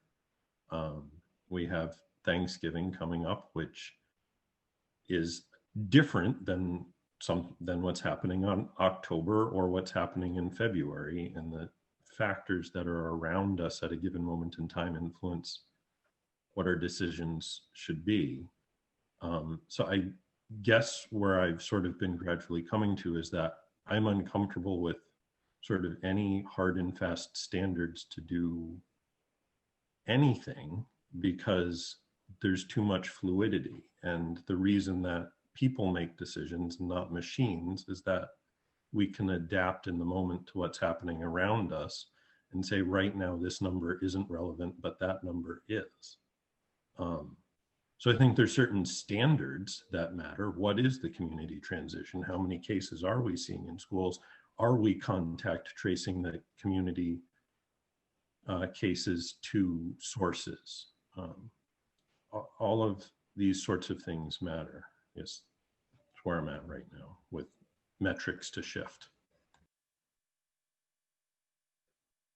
So, oh, you're muted. Hang on a second. I'm going to pull you back here for a second, Paul, so that I can just clarify on that, because I'm not, I understand what you said. Are you suggesting that there should be no metric? I'm suggesting that the fact that we're triggering votes and conversations is better than, like, I think the numbers there as sort of rough guidelines matter, because people are looking at this and saying, well, okay, what are we going to be doing here? But by the same token, if our numbers aren't hard and fast triggers, which I don't think they should be, then hard and fast numbers also set expectations for what we're going to do. And the community looking at our numbers and saying, this is what's supposed to happen now based on our numbers, kind of removes context that matters. I'm having a very difficult time with the concept of metrics right now. And from a data person, that's a weird place to be, but it's also, we are having to guide by the events as they're happening now, not the events as they were, as Brian said, 3 months ago, or trying to project 3 months into the future. Okay, that's fair. I think maybe we come back to that point later in the discussion if it's still going. Linda, next. First, Brian, I appreciate you sending that memo today, because it gave us clarity, because you're in the school, you and Anna and Kim are in the school talking to teachers, talking to the kids, and seeing exactly what it is that needs to be done. And secondly, with the metrics, although the community spread is very important, it's more important what's going on in our schools. As one of the students, Emily Johnson, had mentioned, that they're working really hard to do what we've asked them to do, and that's to be vigilant. And I believe the students have done that, and the parents of those students have done a great job. It will come to be, come Thanksgiving time, how vigilant everybody is. And I think the metrics have to be more of what's happening in our schools, the spread of what's in the school. And I think that's the metric we have to come up with. If there's 100 community spread and 0 in our schools, are we going to shut the schools down? I don't think we should. So at least that's what my perspective is on that. All right, thanks, Linda. Paul Lees. Oh, Brian. you already unmuted. Sorry. How many teachers do we need to lose in order for you to shift to remote? Brian, you're muted. I'm really going to get myself a shirt that says you're muted. Yeah. And just start using it. So this kind of goes to, I think it would have to be by school, right? I mean, I think it would not be universal. So I would anticipate that would arrive at a particular school before it would happen universally across the board. So at this point, we're not anywhere near it, so I couldn't tell you exactly the number. But it would be, I mean, right now we're the position that we're having the hardest time filling is instructional assistants. And so that's more supporting individual students on IEPs. And in classrooms, we do have long-term subs happening. We've got some kind of stop gaps put together, but we're not yet. I'm trying to think if there are any. There's a high school foreign language that we're kind of piecemealing together. And that's really the one major kind of content position that I believe. So I don't know an exact number to give you, but it would be several. It'd be several. So Brian, you've been very careful with your language in terms of the people you've been speaking with, and you talk about your leadership team and the administrators. I haven't heard anybody talk about the teachers, okay? And one of the concerns I have, being a member of the community and hearing from teachers, is that they're scared to death about the next 2 months, okay? With the holidays coming and the people socializing, and, you know, respectfully, Linda Likovsky, I know you think that parents are doing a great job with their kids and keeping them safe and everything, but if you look at the graphs and the bar scales, the highest number of COVID infections are between 0 and 19, okay? So that is not consistent with parents taking wonderful care of their kids, okay? That's the population that is the highest number of COVID cases out there. And so, Brian, I want to shift back and just talk about the teachers. I mean, you know, a lot of this, I shouldn't say a lot of them, some of them are scared to death, okay? And I guess one of my concerns is just that teacher that has an underlying condition that gets sick and passes, okay? All of us are going to have that on our conscience, okay? And I just want everybody to think about that. Boston shut down, New York's shut down, we stay in hybrid, teacher passes, young child passes because of COVID, and then the lawsuits start, okay? And when those lawsuits start, it's John Doe against, not Triton, okay? Brian Forget, Narissa Whalen, Maureen Heffernan. That's how those lawsuits read.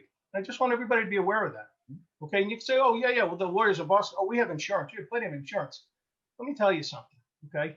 If you think that insurance since COVID is a static function, guess again, okay? Everyone's rewriting the rules on what insurance means in a COVID situation.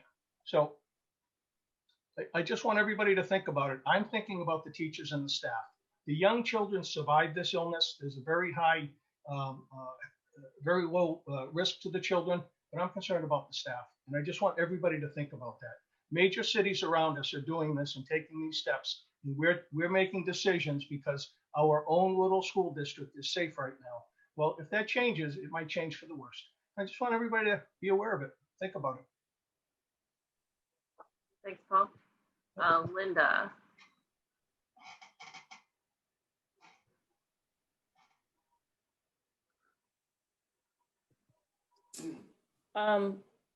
I think that if the teachers have issues with it, they've had every opportunity to come forward and say that they didn't want to teach in the schools.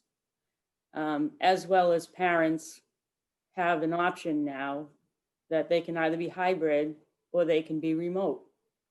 It's whatever the comfort level is of the parents. I understand that those big cities have it, Paul, but our little district has been doing a great job. And it is better for these kids to be in front of their teachers than to be in remote. The academic gap is going to get wider and wider if we don't keep these kids in school as long as we can. I understand your concern, Paul. We all have the same concern.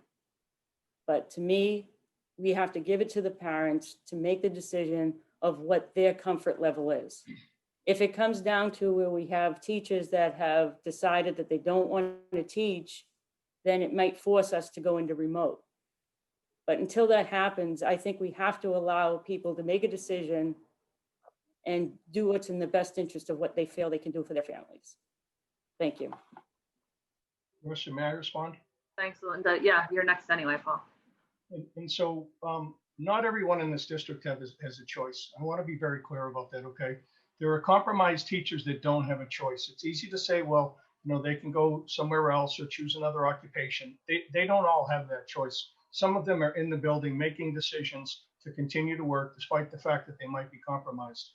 There are family members out there in the high school, okay, students that don't have a choice, okay? The Florida remote option is not really a very strong option. I sat through the initial parent education put on by Anna Bates, and Kim Croto was there, and I can affirmatively state that there were more questions than there were answers. And granted, that was back in probably mid-September. It was very early on, okay? But it's a very difficult program to get a solid education out of. So when you turn and say everyone has options, I agree that K through 8 people do have options. They have a darn good remote academy that the districts put together, or they have in person. Those people have options. But again, the teachers don't, and the people at the high school don't all have options, because I don't consider the Florida remote suitable education in any way, shape, or form.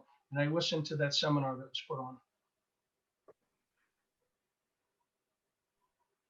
Is that all, Paul? Yep. Okay, thank you. Your hand was still up. I was a little confused. Caitlin.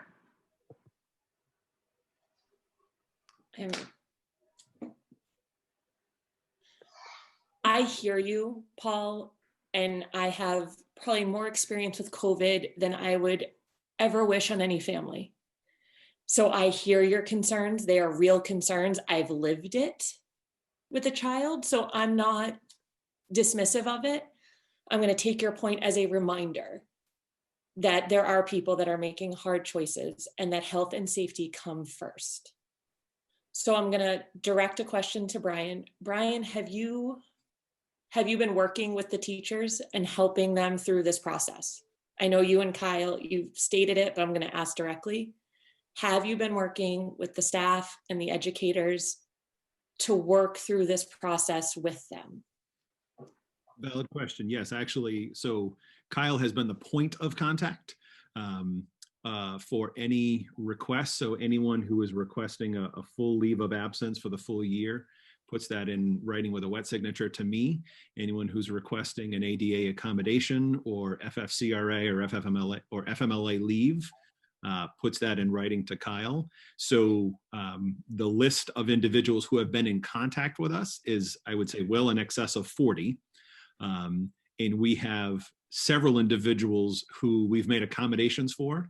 At first, you know, it was, we can't do it, and we found a way to do it. So yes, I would say, I would go as far as saying we've bent over backwards to provide accommodations wherever possible shy of needing an educator in a classroom with students, where that's obviously, there's a line there that we, we can't get past if we don't have that individual. But yeah, no, we've done everything we possibly can to provide reasonable accommodations, to provide leave, to work with people that even if they're planning on taking an unpaid leave, to encourage them to take their paid and protected leave first, right? I mean, doing everything we can to do right by our educators, because they've been phenomenal. And absolutely, there are those that are having to make tough choices. We know, we've spoken with them directly, and they've made very difficult decisions to continue to work, or the very difficult decision to not work, whether that be paid or unpaid. But we are doing everything within our power to accommodate those that need it. Absolutely. Okay. And I don't know much about Florida virtual learning. So Paul, to go to your point on that, I did watch a few things. I did some research on it. It's clearly still an issue. So I spoke about it earlier in this meeting, and I'm down to have even a further discussion about it. But I want to kind of move on for 1 second, because I have a question for Brian.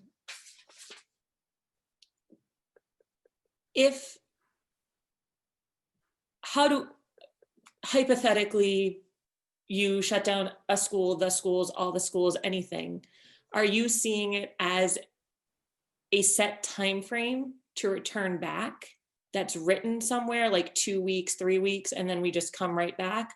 Or is there, in your thought process, I hate the word metric because it's just not the word I want to use, but is there like a path of return that's more fluid? So I guess the way I've been thinking about this is that this would be in 2-week increments, right? So thinking of it almost like a quarantining, right? So there's well, let me say this. So if we're talking about a district-wide decision to make a shift, I think that's at least a 2-week shift. The other piece that I did put a bullet in here and didn't mention is, because it's not changing, is that I'm going to need to react as cases arise. So the first key point here is that I don't believe we should be making a district-wide decision without in-district data included. The in-district data is used in isolation and solely to make a decision about a specific school. So I keep calling it the Pentucket example because they did it right. My son's at Pentucket. So they had a case over the weekend, a case on Monday. By Tuesday into Wednesday, they decided we're going to finish the week remote. It gave the town contact tracers and all the people the time to do their job, to trace everything out and identify that there were no other contacts or transmission within the school. It was actually just before the Labor Day weekend, or Columbus Day weekend. Columbus Day happened. By Tuesday, they were back in, right? So that is not an automatic 2-week. I would say that anytime that we're going to close for 2 weeks, I would want the committee to reconvene. So in that case, if that happened over the weekend, happened on a Monday, I would say, you know what, let's schedule something for Wednesday, right? As soon as we can, to at least inform you if it's not a vote you're taking.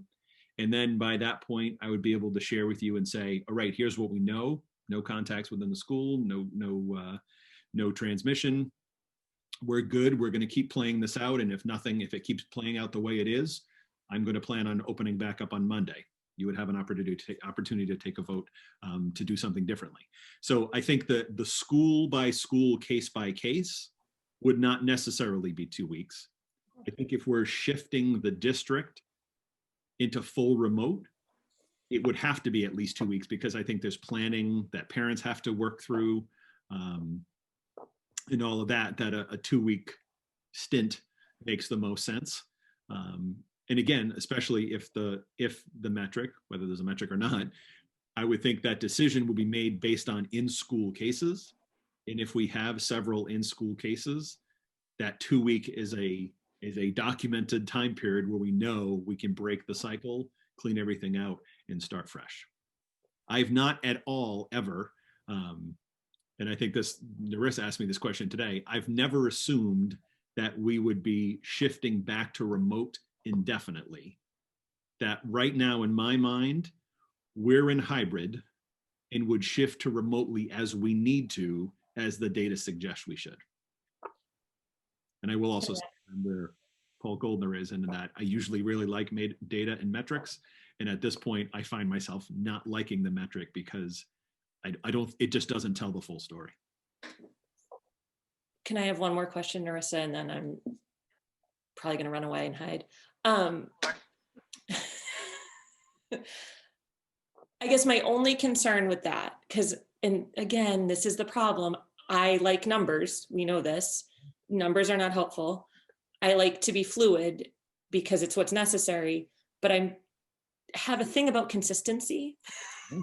And I have a thing about, making decisions that impact education and will disrupt the rhythm and the flow, because I think what's working for hybrid, what's working for the remote academy is the consistency. Absolutely. And if we start messing with that, is that a concern or something that we can put? Just something to think about for me.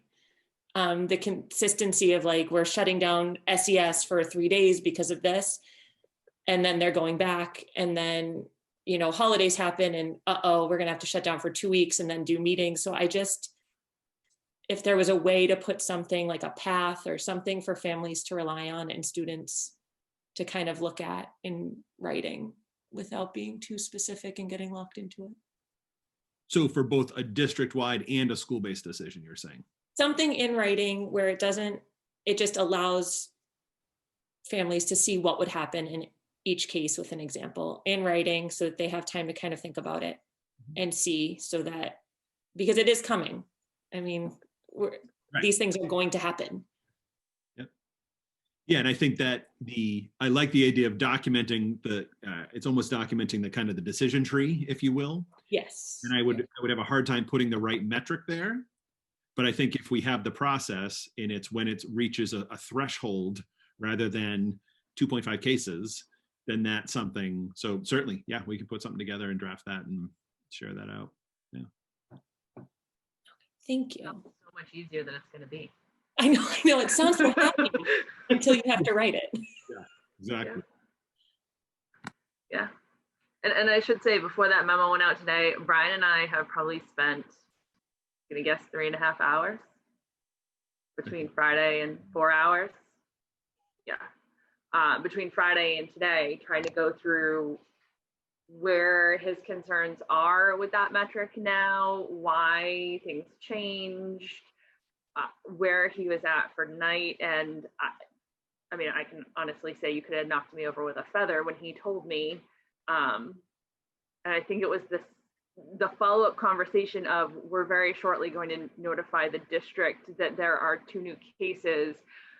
By the way, I also have these feelings. And I was like, you could knock me over with a feather, because I didn't see it coming. So I think this has been kind of awakening. We've been trying to work through it, and we couldn't get there. And I just felt like the committee needed to know ahead of time, before we had this conversation tonight, that sea change to my thinking was happening, because I couldn't imagine being in a meeting and having that that surprise happened to me. And I can say, when I talked to Maureen too, Maureen was also very surprised to hear that there was a change in thinking on the superintendent's part. So that was kind of the genesis of the memo that came out earlier today. And we've spent an hour, probably one of those hours was today on this. So all right, moving on, Paulise. Brian, I have 2 more questions right now, an easy one and a hard one. Why shouldn't the school committee be meeting on Friday nights after we receive state data? We can even meet on Thursday nights, like late on Thursday nights. The latest it's come out, I think, is 6:30.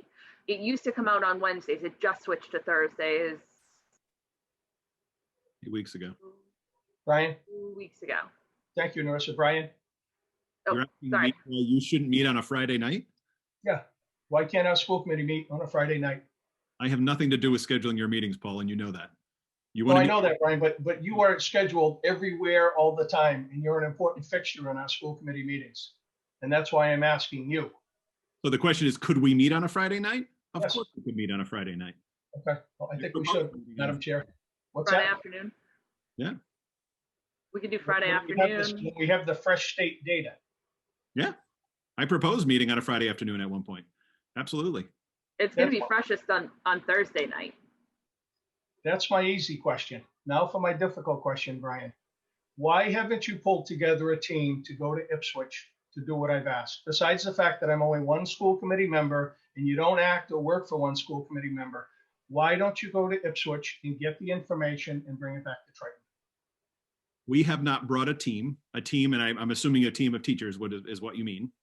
Brian, I've spelled it out in an email, okay? A few teachers, your AV person, Kim, you, okay, go over there for 40 minutes after school. And I'm just asking you, why haven't you done that? I believe we understand, we know what it would take to stream, right? We don't have to go to Ipswich. I've had conversations, teachers have had conversations.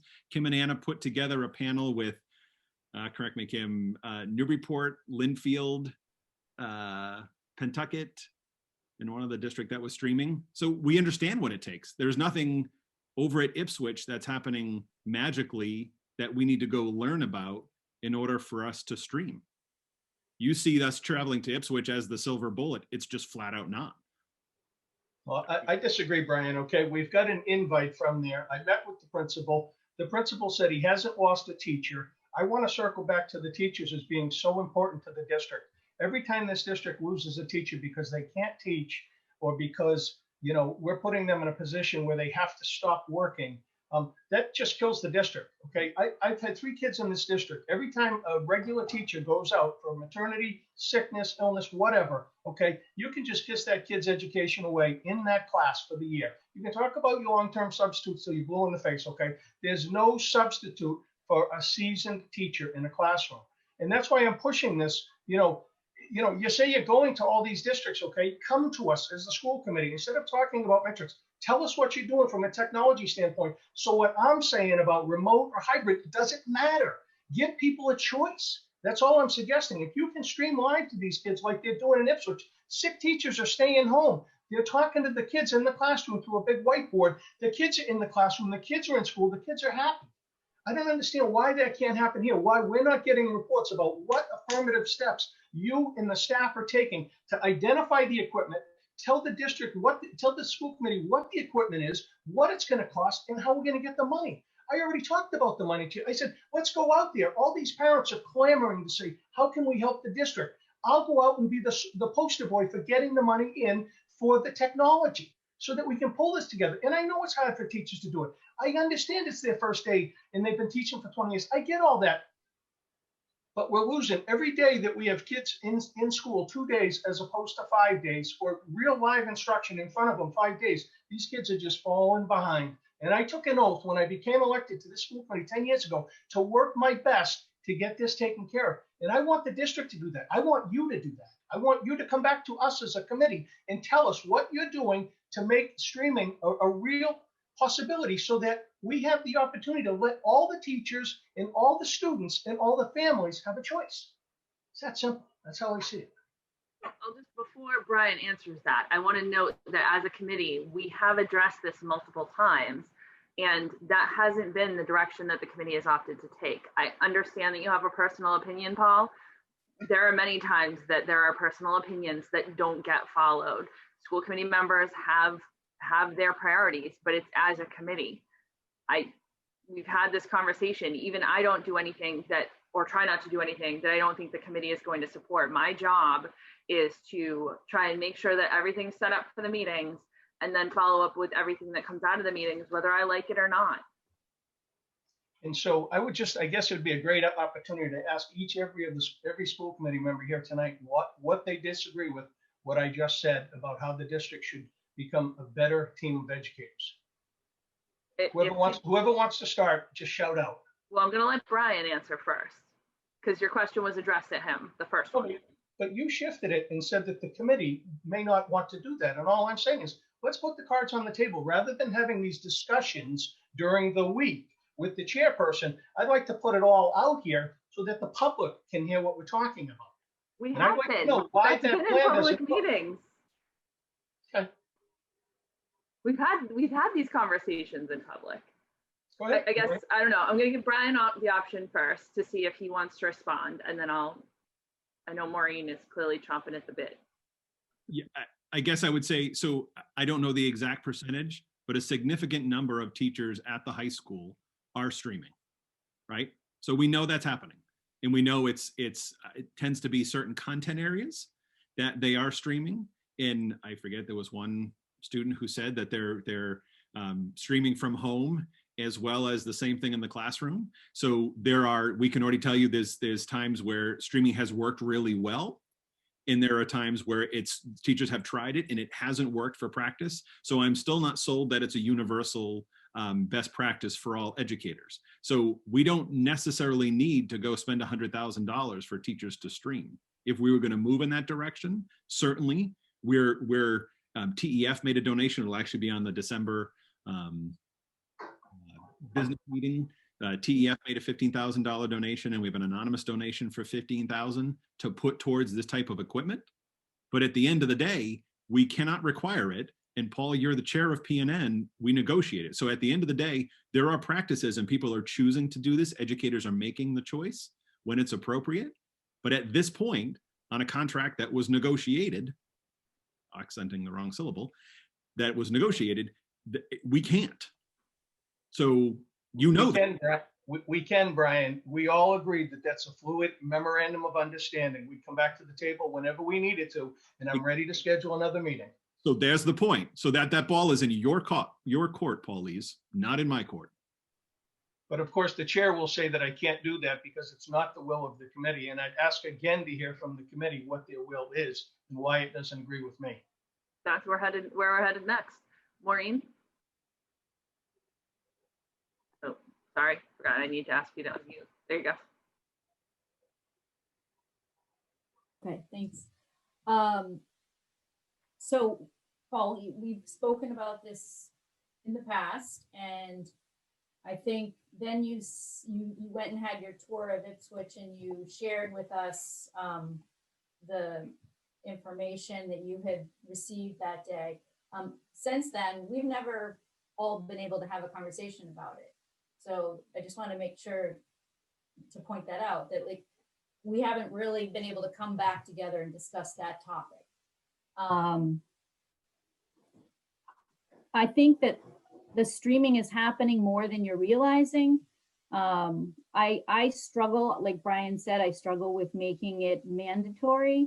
I've said that in the past. I think that there are some teachers that are streaming really well, and there are some that are not.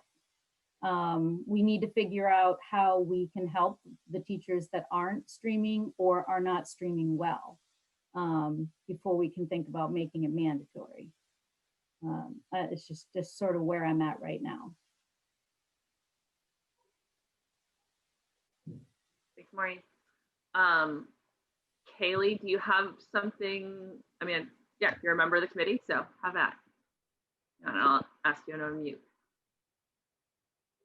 From the student perspective, I know that Paul is headstrong on streaming, but there are certain classes that streaming does not work for. If you are in a science class and we'll go on for Zoom in the beginning, but then if they're doing a lab in person, what's the point of you being there when you can get material done in preparation for it? You don't need to be sitting on the computer watching them do a lab that you're going to do the next day. It just doesn't work. And one of the big issues that remote learning has been found to have is the strain that it's putting on eyesight, because students are now at a screen for 8 hours a day. We talked about this beforehand, that we didn't want that happening. And now you're saying that you want that happening. So that's very conflicting from the student body, because part of our problem is that we are just sitting on computers 24/7. On our in-person days, some of our classes aren't having us do in-person work on paper or anything. We're sitting there on computers doing the same thing we could be doing at home, but putting ourselves at risk of COVID. And yes, the student body is so divided on where we should be right now, but there are certain lessons that we don't need to be there for, but there's certain lessons that we don't need to be on Zoom for as well. And I'm really concerned about how many times you have brought up the one school and you haven't brought up other school districts or schools. So why is it that we are only looking at how one specific school has done it if you are so interested and invested in the idea of having to stream, why you haven't gone to other school districts or schools and seen how they're doing it?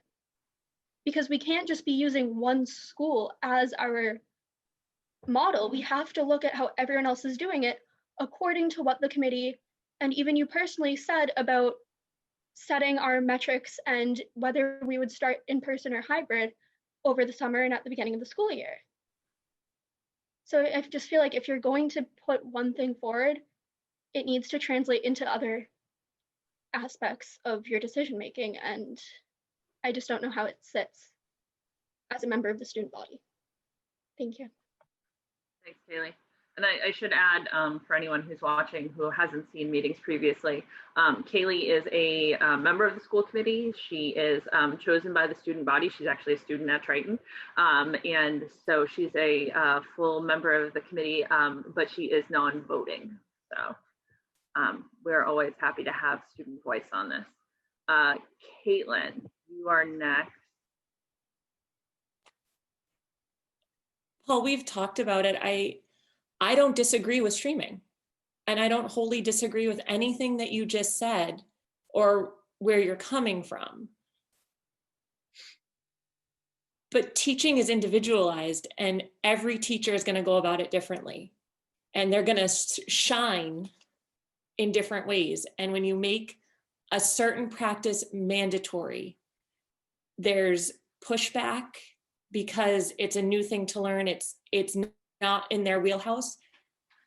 But then there's also an added stressor to their day. They may be doing beautifully without streaming. They may be ahead of the curriculum and have super engaged kids. And then we're going to turn around and say, no, you have to do this.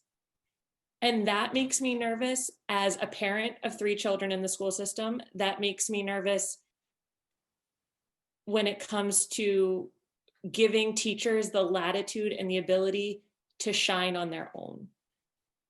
I'm not against streaming. There's a time and a place for streaming, just like there's a time and a place for certain classroom management styles. But not every management style and every teaching style is going to fit into one thing. And mandatory or forcing it on to teachers who would otherwise be doing really well, it makes me nervous. This is a stressful situation. Our teachers are killing it by and large. I just don't want to mess with something when we tell them that we're supporting them and we tell them that we want what's best for them and then to say, but you have to do it this way. It just seems like we're not sending the greatest message. But there is a time and place for streaming, and there are students that will do well with streaming and there are students that will not. And to have all those differences in place, that's what's going to make a quality education once everything's fine-tuned. Thanks, Caitlin. Erin, you are next.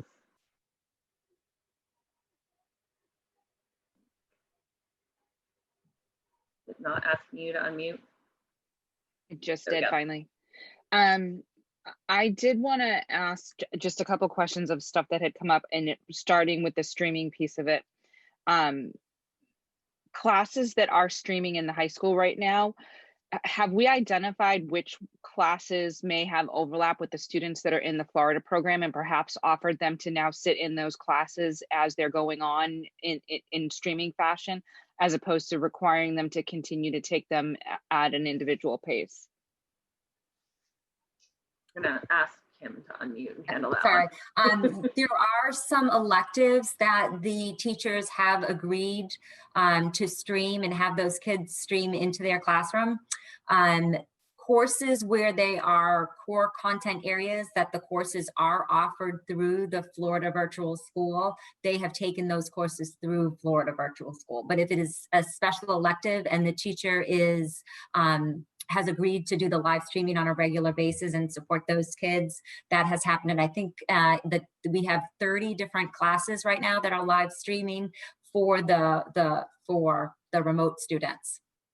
And I would say the number of people that are live streaming is increasing by the week. The survey, as Brian mentioned, going out to the staff, we will be asking about their primary mode of instruction. And like I said, in fact, I just got an email tonight from a teacher who wants microphones in her classroom, not for her because she has one, but so that students who are in the classroom are able to speak and they get picked up so the kids who are at home can hear the discussion a lot clearer, because that's one of the concerns, is that when they are live streaming, the kids who are in the classroom and the kids who are at home cannot necessarily hear each other. So the numbers are increasing, and I don't know if Paul, if you've had a chance to walk around the middle school or the high school lately, but there are some teachers who are doing a great job, and we plan to have one of the Monday professional development days and opportunities for those teachers to share their practices and specifically to talk about the technology and the setup that they are using. But it also ties into kind of what Caitlin was talking about. Teachers really, teaching is a craft. And for those teachers who streaming comes natural and they're comfortable behind it and they do a great job, let's give them that tool to use. But for other teachers, they are definitely maybe more comfortable creating projects and providing other opportunities for students to come and become engaged. And we can strengthen both of those different techniques. And I think it's just a matter of time in providing support. And I know when we have students on the other end and we want to increase our effectiveness, that time is an issue, of course. But again, I do believe that just even walking around the buildings today as opposed to 2 weeks ago even, it's a huge difference. And I think you would be surprised to see how much streaming is actually happening. So Kim. So as a follow-up, can I ask a follow-up first? I was going to say, yeah, Erin's going to go ahead first. If there are classes outside of those electives that are doing the streaming on both days, why are we not considering allowing an opportunity for somebody to connect back to the school that has chosen to stay home for whatever reason and be able to be in more classes that are connected to the school if there's a teacher out there willing to do it? So we talked about that. The problem is there's more than one section. So if it was just one English section and you were lucky enough to have that teacher who was streaming, but what if you were another student who the particular teacher was not comfortable streaming? So unless it was an agreed upon decision, that could create some problems with equity issues as far as, because I have Mrs. Jones and she's streaming, I can, join her class, but my other teacher, Mrs. Hunter, is not streaming, so I have to go through the Florida Virtual School. So we really tried to say, okay, the best way that we can do this is to say anybody who is enrolled in a course that the Florida Virtual School does not offer and we're able to stream, we will absolutely pursue that option and have those discussions with the teacher. We talked also about some of the labs, and there was a forensic course that was being offered that was very popular, and the kids really wanted to be able to stream into that classroom. But so much of it was hands-on, and to Kaylee's point is that the students would end up just watching it and not being able to participate in that particular course. And I don't know if Anna's, if she wants to add anything to that discussion, or Brian. Let me see if I can find Anna on the list. Oh, there she is. I don't have any. I'm comfortable with your explanation. I don't know if Anna. Sure, I can maybe just add a little bit more about the types of different classes that we have that students are streaming. So we've managed to get all of our AP classes. So students are attending all AP classes through their Triton teachers. We have a number of the classes from the business department, as well as technology that they're able to, and visual and performing arts as well. So a lot of them are in sort of these elective areas, but then as I said, we have the AP classes, and we also have a number of math classes. So members of the math department who believe that there wasn't a exact equivalent for the course that we had at Triton in the Florida platform, even though they had a variety of different classes available, are still streaming for their students. So the students are able to remain as part of that regular class. But it is across the course, as Kim was saying, that we are saying all students in Algebra 3, regardless of teacher, can sort of stream into this. We've actually shifted some student schedules to make that be able to happen, but we can't, it really can't be teacher dependent. Erin, did that answer your question? For the most part, I guess. Okay. Do you have another question? I have another question unrelated to the streaming piece of it. So if Paul has streaming, and we can continue that direction. There's a lot of people with hands up, so why don't you go ahead, and I feel like we're gonna kind of shuffle through topics here. They're all pretty related anyway. My other question, slight comment question, have you solicited additional thoughts and feelings from the teachers on comfortability within the building? And I'm asking this because I'm not sure that you really do have a complete understanding of the level of how a teacher feels and at what point in time they're not going to be comfortable anymore coming into school. And I feel that, at any point in time that could really put us in a bad position with people making additional requests to actually take leave time. And I'm curious to see how recent the data is on your list of potential people that may request some sort of accommodation or some sort of leave. Brian, question?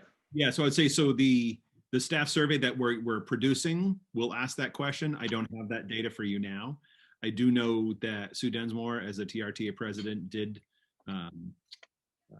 do a quick survey of staff, and I know it's split, right? There are those who vehemently agree or vehemently believe that we should be in full, and there are those that are very fearful but are still coming to work. And we obviously know that there are some that have chosen to take leave.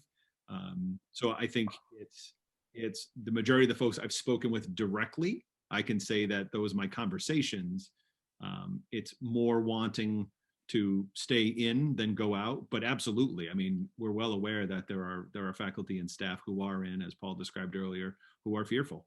Absolutely. So there was a question about the tie-in to the list that Kyle's keeping. So at this point, there are certainly folks on that list who could shift. Absolutely, that is a possibility.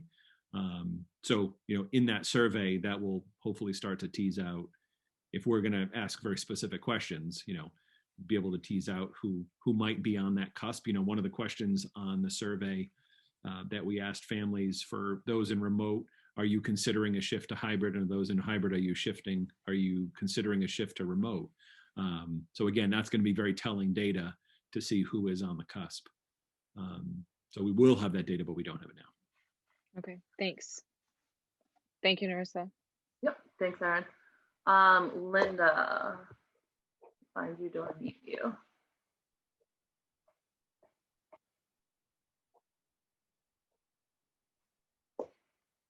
Okay, there you go. In regards to the streaming, I went on a tour of the elementary school, Salisbury Elementary, as well as the high school, and some of the teachers were doing live streaming. In fact, a teacher was live streaming that was in a different classroom, was live streaming into the class. And the two teachers were having a conversation with the students right there while they did live streaming. Making it mandatory, I think some teachers do things well in what they want to do. it's just hard for me to say to a teacher who feels that they're doing a great job engaging their students. I hear students saying that they're able to remote into the days that they're actually home. To tell a teacher that they have to do mandatory live streaming because it would make them maybe decide to say, forget it, I'm going to take leave as well. Because now you're forcing them to go outside their comfort zone that they're not comfortable with. I think at the beginning of the year, when the teachers were remote, they thought that it was going to be really hard for them to do remote. But as the days went on, they adapted and started to actually like the remote model. Then we switched to hybrid. And of course, I imagine some teachers were concerned when they went to the hybrid model. But as the time has gone on, they've adapted and have done well with the hybrid model. To me, our teachers are going to step up and do everything that they can. And Brian and Kim and Ann are going to do everything that they can for our students and our teachers to give them the tools they need to be successful. I just don't agree that making it mandatory is going to make things better. That's all I have to say. Thanks, Linda. Kaylee. Got a comment to what it was Aaron's question about why the Florida virtual students can't just stream in. And from in-person experience, the way that the teachers are streaming is fluid day to day. You'll have one day where you'll sign in for attendance, they'll tell you what you're doing, and then you're gone for the class, just working on work independently. Other days, you'll call in and they'll have you on the Zoom for the entire class. And sometimes you'll know the week before what that day is going to look like. Sometimes you won't know until you're on that Zoom call. So if we found a way to make that different, it could potentially work, but the way it is right now, the streaming is questionable to begin with, let alone having the Florida virtual students in it. I do know, however, though, that a lot of the Florida virtual students that I have had in my classes are still in contact with their teachers, and if the teacher is doing a lab or a lesson that they can just hop in on and view, sometimes they'll just show up on the meets and be there, other times they won't, and it really depends on the class and the day, to be honest. Thanks, Kaylee. Maureen. So Brian, I'm sure that you and the leadership team has probably already thought about this. When it comes to surveys, you're going to be working on a survey for the high school students. I would ask that you put questions in there of our high school students of how streaming is going, teachers that are streaming, how many classes, things that you can gather information that could help make some improvements in this area. And maybe if it goes well enough, we could get to a point where we could have students that are in the remote academy streaming into more classes if we can kind of fine tune some of this with some teachers. Absolutely. Yeah, no, that's a great point. Yep, I will confirm that those questions are on it. Elise? So Kim, I just wanted to take you up on your offer. Send the invite for the PD on a Monday because Kaylee wants me to go out and visit as many locations as I can. And I will do that, Kaylee, in the spring. After we get a technology situation in place, I will go out to other districts and figure out a better recourse. But on the short term, Kim, I'd love to get an invite to the PD and see the teachers doing it. I think that'd be great. Yeah, I would like to see you observe the other model before we choose to implement it, because otherwise it just will feel as though we're only making what you saw at that one school. And part of me is wondering how much personal bias is into when you saw that one personal school. Paul, did you have anything else to add? I'll talk to my boss. That is fair. Erin, back to you. So it just came to me. We're talking about streaming and it's triggering people like we talk about metrics triggering people. And I don't want to lose sight of the fact that streaming doesn't mean that you have to sit in front of the computer the entire time. It's the same thing as being in a classroom, that if the teacher has crafted an assignment that they give you instructions and you do some work on your own and then come back and talk about what it is that you just worked on, it would still be able to be utilized with someone working at home. It's not necessarily sitting in front of a screen listening to a lecture the entire time that you're on there. And I think while we're talking about streaming, that we continually get triggered by the fact that that means that the teacher's going to have to be up there giving a song and dance every day. And that's not the expectation. The expectation is to continue the delivery of their content, their material, their understanding, and making sure that they gain the understanding of the students doing their work. In support of Paul Lees, I understand that he keeps talking about Ipswich, but a number of us have friends in other school districts, and they have various programs put into place where some school districts, their contract was negotiated so that they have to teach 4 out of every 7 classes that they meet with a particular group has to be streaming. The other days can be asynchronous work, but they have worked it out that they at least need to have some sort of material for 4 out of those 7 days.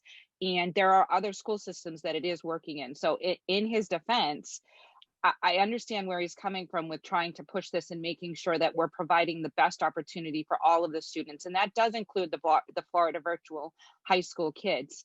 And if the way to be able to make them feel like they're more part of the community and more involved in the school, and then not just being left out there hung out to dry, is to be allowing streaming to happen more frequently, or doing a combination of the Florida program and allowing them to participate in a class to learn some of the material on a teacher that's willing to stream, then maybe we should be considering that sort of thing, and we shouldn't just be so dismissive of it.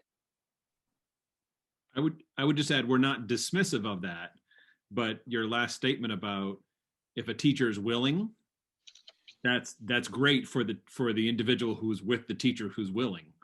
But if it's not required, then what do you say as a parent to me as a superintendent? Well, this teacher did it. How come this teacher can't do it? Well, that's not the requirement. So that just. But we're doing it with electives though, Brian. So we are doing it in some cases. Absolutely, right. So in the electives where we couldn't run them through Florida Virtual, that was the kind of the trigger that said, okay, and we worked with teachers to agree that.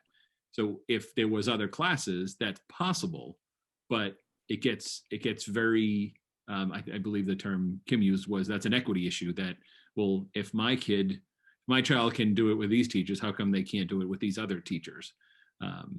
And again, that goes back to the base assumption and what's been negotiated. So. Are we good? Kaylee is up next.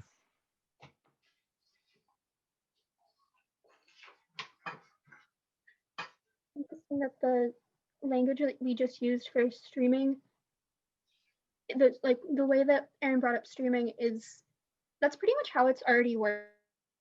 We'll have teachers that have us on, and they'll give us instruction and then we go off. Versus I feel like the other way that streaming's talked about tonight is full constant class period. And I think it would definitely be nice in the future to see what we're agreeing on is the actual model, or like how we're thinking of it as streaming.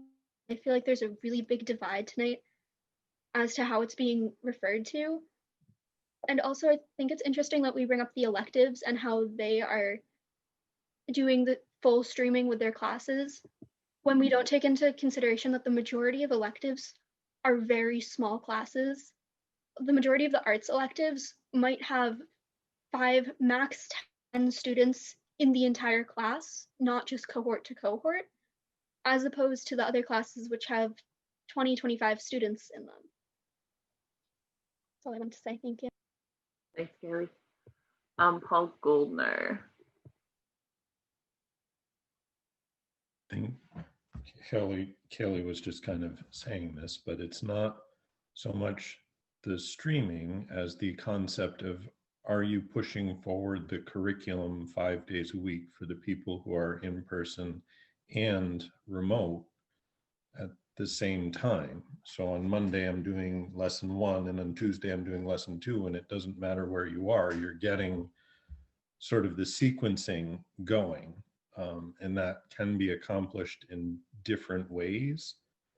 Streaming is, streaming, I still don't know what that word means, but streaming-ish is the easiest way to do that. Having the kids on Zoom at home and in the classroom connected to the technology in some way is the easiest way to do that, because then you just move the whole class together at once. But there are other ways to accomplish that. And I feel like that's what Paul Lees has been talking about, that the curriculum needs to be 5 days a week, not 2 days a week. Is that it, Paul? Yeah, I think I'm done. Thanks. Anyone else want to weigh in here?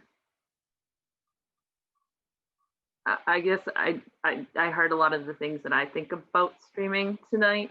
I just do want to add that, you know, in talking to other school committees, stress on the teachers who are required to do streaming can be a real thing. I even sat on an MASC call that had the Ipswich chair, and he said that the first few weeks, kind of everybody was running on adrenaline. It was hard, but they had the energy to keep on going. And then as they were hitting, I think at the time of that call, they were like going into week 6 and week 7 a little while ago. He said you could see it's a lot to do, and they were seeing that it was starting to wear on some of their staff. So I think that needs to be taken into account too, that this isn't a sprint. We're in a marathon here, and there's going to be a lot of stress to come. And I think we need to be careful about that as well. So that goes into my concerns. And yeah, I also, on top of all this, I keep hearing about the high school. When we first started talking about streaming, we were talking about requiring it all the way through. I don't know if that, if people's focus has changed on that. That definitely affect things for me, because I believe that streaming at the elementary level is much more difficult than it is at levels where you have students who are able to work more independently and keep themselves on track. So Kaylee, coming back to you. There we go. I completely agree that I think we need to talk about streaming and or full immersive classes, regardless of if you're in person or out of person, at all educational levels. I think it's just that the largest issue is that the elementary school is still getting those days of education, from what I've heard, more than it feels like is happening at the high school. Because it definitely feels at the high school level like we're getting 2.5 days of education for a lot of people. I can't speak for the elementary or the middle school experience. That's just what I know from how it's happening for the people I'm around on a day-to-day basis. Yeah, I would say from elementary hybrid parents that I've spoken with, there's a lot of independence on the hybrid remote days. A lot of independence. So, anyone else on that before we kind of move on? Oh, Paula, yes. It just occurred to me that I was the only one who hadn't weighed in, and out of deference to Paul's request. However, I don't think that I could articulate my feelings better than Caitlin already has. I thought her answer very much aligned with how I feel, and so I won't try to better what's already been done. All right. Thank you, Paul.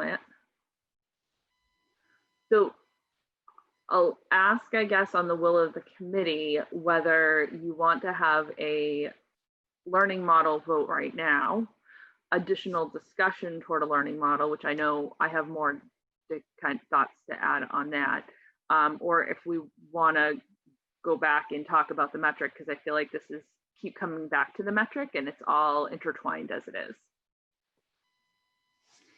Maureen?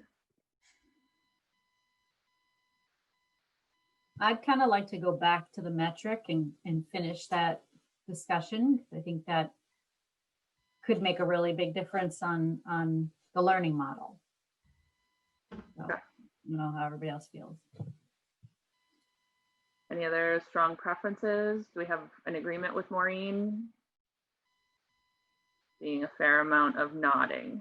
Okay, so let's go back to the metric real quick. So I guess I can talk real quick about kind of the evolution here. And I know Brian's talked about his memo a little bit, but he also has DESE guidance that's included in the packet as well that he can go through.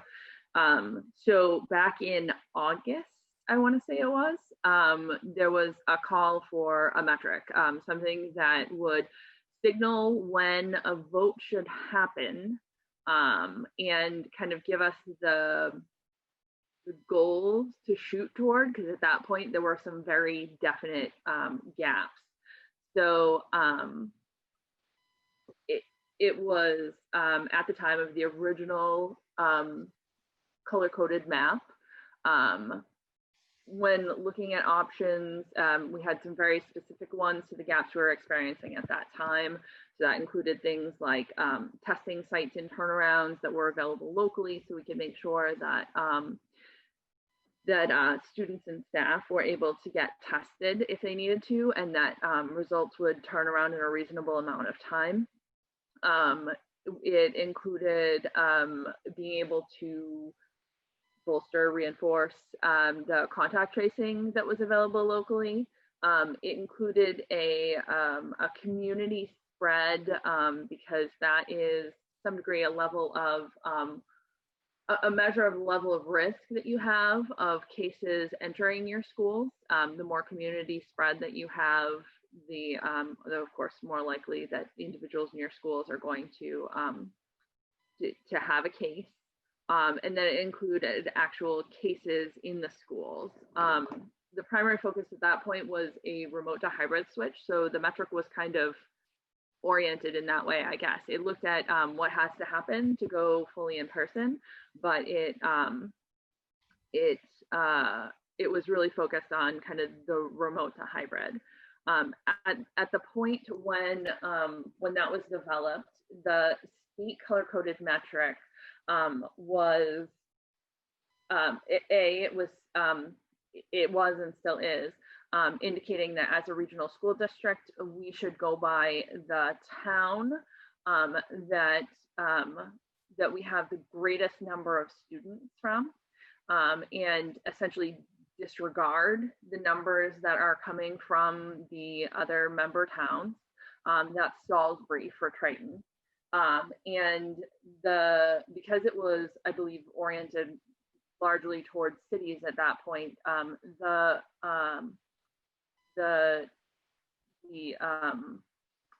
number of cases that would cause Salisbury to change colors was relatively low. I want to say that below 5, Salisbury was gray. 6 and 7, I believe Salisbury was yellow at that point, and 8 and above would have put Salisbury into the red. So there were 2 goals in the community spread changes of a variation from what the state was doing. One of them was to consider the entire district. So the community spread piece of that actually looked at all 3 towns and considered them as essentially a small city. It puts us on par with Newburyport and Amesbury, actually bigger than Amesbury, I think, by about 3,000 residents, if we want to look at it that way. So it essentially required that to do the math, the new cases were taken for each town for a 2-week period, and then those were added all together to get the district number. The color coding was quite cautious, I will say, for small towns. That was something that was recognized at the time. So even though with Salisbury, it would have kind of triggered into the red at, I believe it was 8. I'd have to go back and do the math to be sure, but I believe that was what I remember from the time. We opted to go with, I believe it was 0.5% of the population of new cases in all 3 towns. And that was where the 20 new cases came from. So that was included in there. And then there was a new school cases that was 3 cases in at least 2 different households to make sure that that wasn't a set of siblings in the last of students who had been in or staff who had been in the buildings in the last couple of weeks. So that was kind of the original metric. At our last meeting, we recognized a while ago that there was an issue with looking at single week reporting or single reports, because sometimes there would be a blip in those numbers, and where either cases, sometimes it was like a testing facility catching up. It could have been a situation where there were a couple of households that were all of a sudden identified within a few days of each other. And that would cause a fairly, substantial little spike in the cases. But they really were a blip. We would see situations where it would go from 5 to 12 and then back down to 8 and then to 4. So it was a very short term. So the decision was made on the 4th to take and actually look at 3 reports worth of data along that line to make sure that we were looking at a trend and not actually looking at just a brief moment in time when there was a change there. The state has since realigned its color coding system. I'm still a little unclear. I mean, the stated intent was to have a more realistic picture, especially for small towns. I will say, in those that I've spoken with in the first, I will say before the change was made, the map was quite red. The change was made very suddenly to the point that we were looking for a Wednesday report.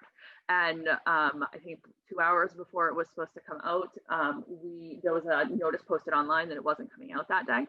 And then there was a press conference later in the week where they announced the change to the color-coded metric and then released the data anew at that point.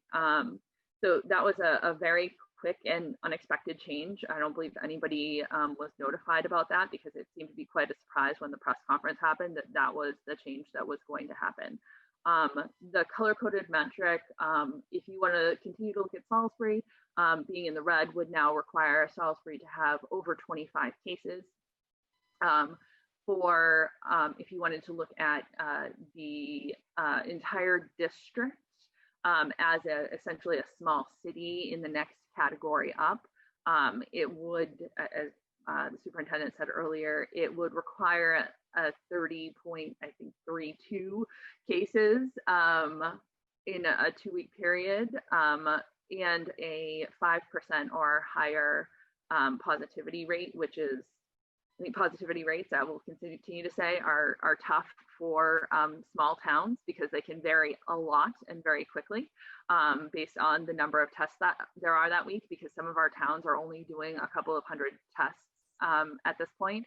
It's not a big number, so that can vary pretty wildly. I think that's why they didn't include that in the bottom tier, but they did include that in the higher tier categories for cities and towns. So that caused our community spread number to go from being, I would say, more cautious, higher than what the state had, to being quite a bit lower than what the state would have us at now if we were considering ourselves, our 3 towns together as one community. I don't know how the committee wants to react to that, if they want to react to that, because it is a definite change. I'll allow Brian, because I think this is a good segue. It also kind of changed the expectations around what school districts are doing, although the color coding is not just for school districts. Phasing for businesses also also relies on that color-coded metric. So it's kind of a multi-purpose map that they're using for a variety of purposes. I was going to say, so the piece that involves or implicates schools was also included. It's Annex 3 in the packet. And so that's the guidance that was put out by the Department of Education. So I feel like the metric is more reasonable. This document and how the governor and commissioner chose to interpret the metric for schools, I believe is highly unreasonable. So in summary, if you are white, gray, yellow, or green, you should be moving towards full in person. And if you are in red, you should be considering hybrid or in hybrid. Nowhere on the metric is there, or nowhere in their guidance is there a possibility for full remote. So I think I will say that after this, that was November 6th, I think it was either the night of the 6th or certainly no later than the morning of the 7th, I actually emailed the commissioner and his chief of staff or associate commissioner, executive associate commissioner directly, and I've not heard back. And my basic question was, okay, so you're saying it should be full in person. Does that mean we're ignoring the 6-foot standard? Or are you saying at all costs it should be full in person? Or are you okay with the district saying, okay, we're going to do as much as we can in person, but we still believe, along with the vast majority of every other district I've spoken with, as well as the CDC and every other entity, that 6 feet is the social distancing standard. I still have not had a response. It's now the 18th, so we're talking about 10, 11 days ago. So I don't suspect I'm going to get a response to that. But, in my bullets that I shared with you this evening, I think it's the same thing I've said before.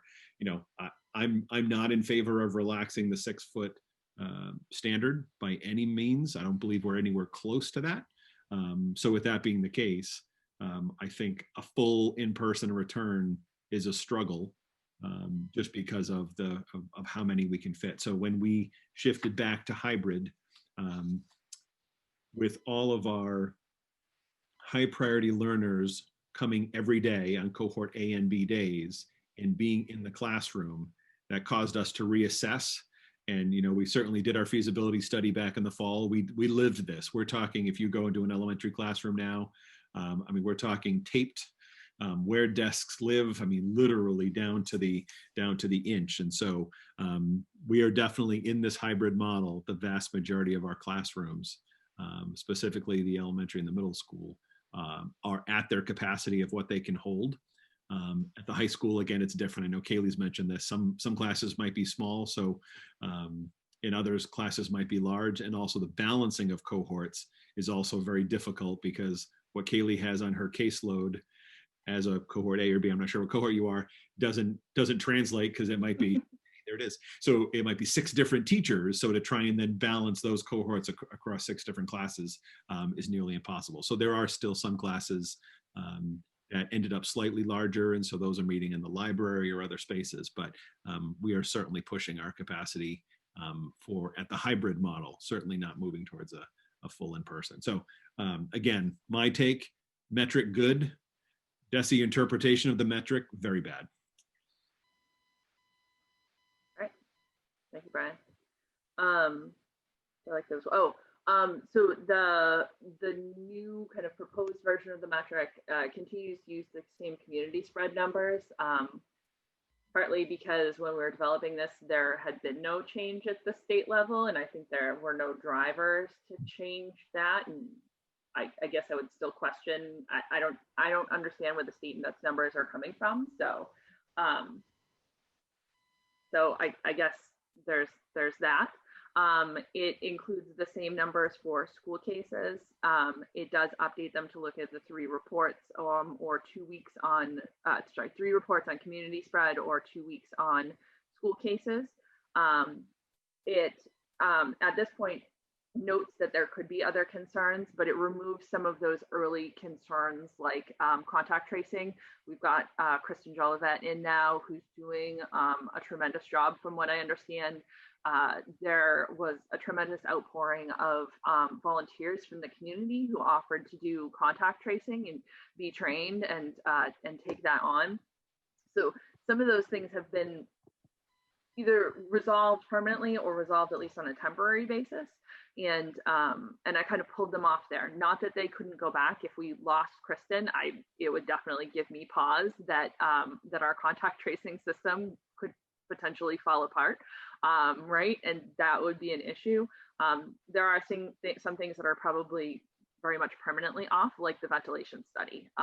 That's been done, mitigation is done. You know, we've got literally numbers on every livable space in the district buildings to make sure that that ventilation is adequate for students and staff. This does add one more kind of category, which is something that I've heard from a couple of different groups about. And that is, you know, we always talk about kind of the main student body, but there are the high-risk students who are in all the time. They're in 5 days a week. And there's also the teachers who are teaching from classrooms. So they're in the school buildings. And the question was that the metric just essentially did not address if there was ever a situation in which those individuals should be pulled out of the buildings, where literally the metric would say it was unsafe for them to be in the buildings at all. So that's kind of a new category. You'll see that as the essential personnel. There's really no good name for it. So that was kind of where it was, right? I think, you know, we'd still be in a situation where we'd have to have, you know, our custodial staff coming in and checking on the systems. It's not going to be an empty building, right? But it's going to be a situation where there are very minimal people there because having people in the building at that point with others around could be a health hazard just because of levels of cases. So that's a new add that was put into this proposed metric to kind of address that. And again, you know, this is all up for discussion. So I don't know how people feel about this at this point. So I'll open it up from that point, and hopefully we can get some feedback on what people are thinking. And I will just say again, the superintendent's memo requested that the community spread be changed from 20 cases to 30 cases to align with the state color coding map. And it also requested that rather than a community spread threshold triggering a conversation and a vote, or cases in the schools triggering a threshold conversation and a vote, that it had to be both of those items together. So it would have to be both the community spread being there and the school cases being there as well before a vote was triggered and what happened.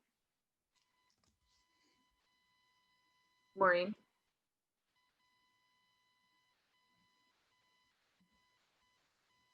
Just have a quick question on that.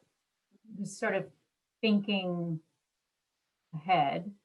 If the community spread numbers are going down, but something happens where we have an outbreak in a school for whatever reason, I mean, I want to make sure that we can do what's appropriate to address whatever the situation might be. If we had like 6 students suddenly contracted, you know, in the early spring, but our community numbers are low. So I just don't want to, I have a little concern there that if, you know what I mean? Yeah, and I think none of this stops the superintendent from taking a short-term action. He would continue to do that. And that alone, you know, I would say this is not all encompassing, right? There's always going to be situations that fall outside this. This is just a general, we need to do a check-in now because we're hitting thresholds, even if it's not urgent, which I would argue right now it's not an urgent situation. We're hitting the original community spread metric, right? We need to be starting to have these conversations and making sure that we're sitting here and talking about, you know, kind of, in my mind, the impacts that different things could have on schools based on where we're at right now. So, you know. Yeah, I mean, as you mentioned earlier, we spoke about, you know, Brian's call that you had, and I think, you know, last week after whenever that was, I don't even, Friday maybe, I couldn't even think about changing metric. And honestly, since our conversation, that's sort of all I've thought about is like, you know, it's just been on my mind. And I just want to say thank you to Brian. I know I emailed you, but your memo today was really important. I think that, you know, we have to rely on our experts. You know, your opinion really matters in all of these decisions. So, you know, it's just been helpful to me. So I mean, I'm in the position where I think that now I can support, you know, changing the metric. I think it makes sense for us to align with the state on the number as well. That was up to 30. So that's sort of where I'm at right now. I can say too, there's no reason we have to have a metric. To Paul Goldner's point, there's lots of districts that don't because they could never land on a set of numbers that worked. And, you know, one of the kind of common themes, I will say, in the conversations that Brian and I have had is that he says, you want me to draw a line, and I don't feel like I can. And I have said, but if we don't have a line, you know, how do we know if we're near it or we've crossed it? And I think that's something that we have to wrestle with one way or another, right? There may be situations where, you know, a conversation is triggered and it doesn't, the vote, you know, doesn't follow kind of where the trigger would lead you to believe. Not having a metric, I guess I'm with Caitlin on this. It makes me a little bit nervous because I feel like if we didn't have a metric, there would be no goalpost to say the state has just gone past us, and I'm not sure why. Right? Their risk tolerance just got a whole heck of a lot lower than ours did when it used to be higher than ours did. And I can say, going back to the studies that are cited, a lot of them, again, I struggle with. I always go back and look at the actual studies, and a lot of these are preprint. They're very small. They're very small numbers that they looked at in the study. Some of them are, I forget what the actual word is, but it's where they're pulling essentially multiple sets of data together, which can get a little, you know, dicey. And some of them have stipulations in there that say, you know, this should not be taken to construe that this is true. And then clearly the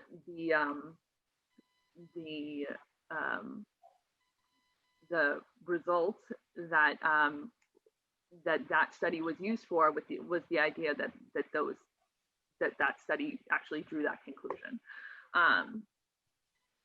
So I don't know. I guess that's me. I want to be grounded in the science. Yeah, and I'm not sure I am.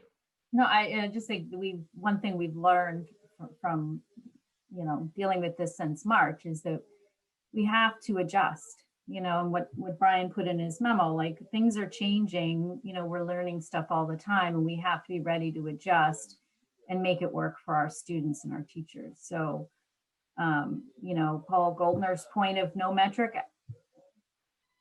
you know, I can maybe get behind that too. I just, you know, it worries me. It feels a little bit like a safety blanket, you know, to have, you know, this sort of something that we can go to, and to not have that, you know, like taking away our little safety blanket. But yeah, so that's where I'm at. All right, thanks, Maureen. Paul Mayette. Sorry, Paul, I just muted you instead of unmuting you. Twice. Wait, am I there? Okay. So bear with me. I'm going to try to bring together all of my thoughts on this. I think that a lot of the discussion we've been having hasn't touched upon anything beyond our three communities. One of the things when we voted to move to hybrid that made me feel comfortable in doing so. And our numbers, I looked back up today using the New York Times numbers for the 7-day rolling average, were about 500 and low 600s at the time. And one of the things that made me feel comfortable doing that was my certainty that the governor, who did so much to protect us in the spring and was so responsive, would never let us get up to a point where we were seeing cases of 1,000 a day. There were 2,700 today. I feel that decisions that should not have been left to us have been left to us. And at some point, someone is going to have to deal with the reality of where the state numbers are headed, and with them, some of the local numbers are headed. You know, as Nuris, I think one of the points you made that really swayed me was the fact that we're not simply educational institutions. Much as we might want to be and like to be, we're beyond that. And there comes a point where somebody is going to have to protect the community. And because of that, I really feel that we need to remain as flexible as we can. I'm not a huge fan of metrics generally, simply because there's more to, I think, all of our thinking. I think we're all reading articles and looking at as much research as we can possibly process, maybe a little bit more than we can process at times. I tried my hand at one point at trying to take all of the things that I was thinking about and putting it into a metric, and it didn't work. I don't know if it was just a lot. You did a good job. It was just a lot. I don't know if 30 is correct or 20 is correct. I'm not an epidemiologist. I do feel the state went too far. I think that their metric is designed to prevent districts from going into the red. And I think potentially as a reaction to that, I tend to want to be more conservative, but more than anything, I want to be flexible. I could see something where I could support not having a metric, but having a set schedule for, we will revisit, I don't know, every week, every 2 weeks, or as Brian requests us to come back and examine a situation in lieu of that. But I think that Paul Goldner's point about not having a metric, I kind of agree with that. Okay. Thanks, Paul. Linda.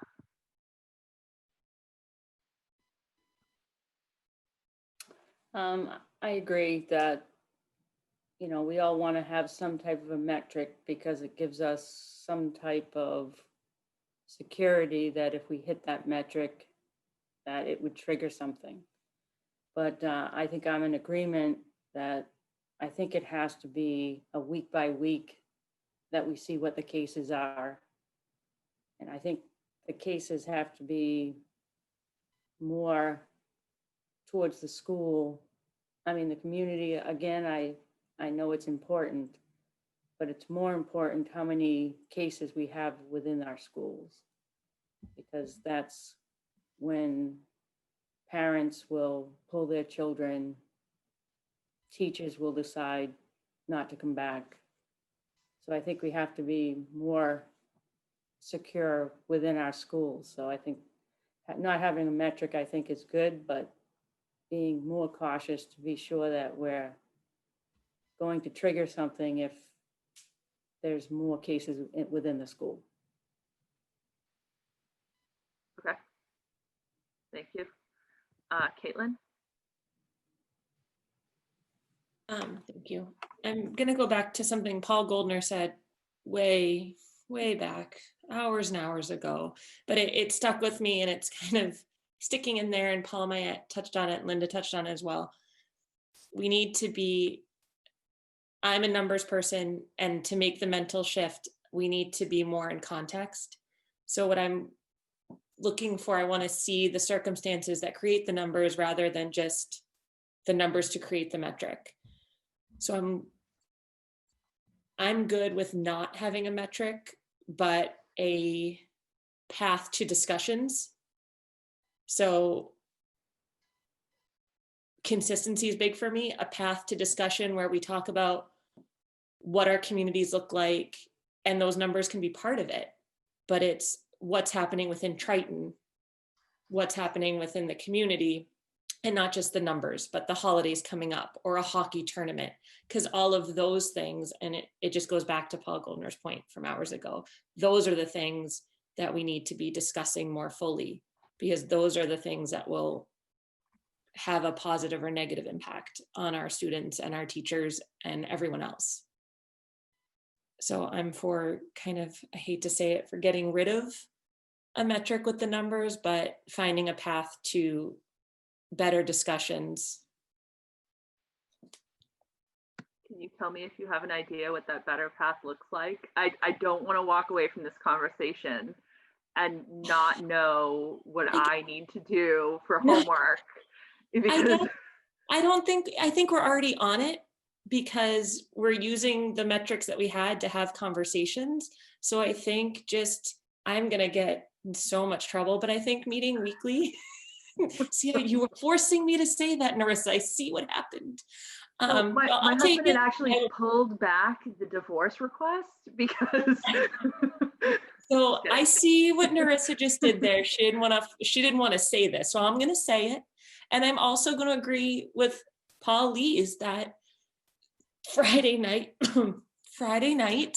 are not a bad option if Thursday nights don't work. But I want to be funny about it, but our time is valuable. Also, when those reports come out, we need to be having those discussions about what's happening, and it's going to have, in my opinion, to be weekly, and it's going to be after when we have that information.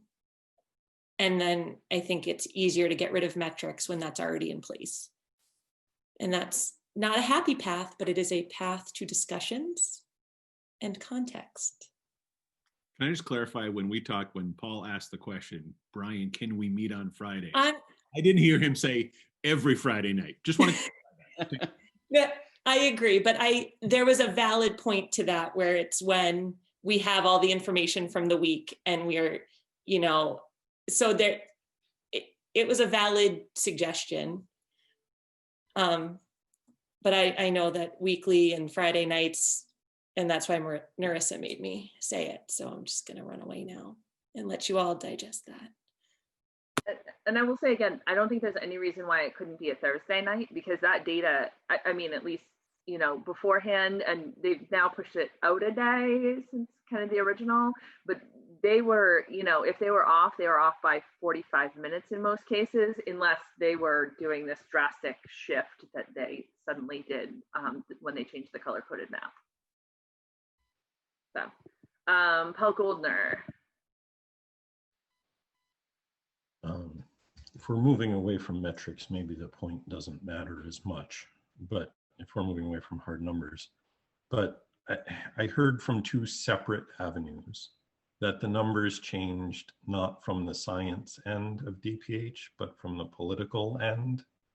And one of those sources is one I trust implicitly. So to align our thinking to the new color code, because there is no map anymore, because from what I understand, the reason there is no map is because COVID is everywhere.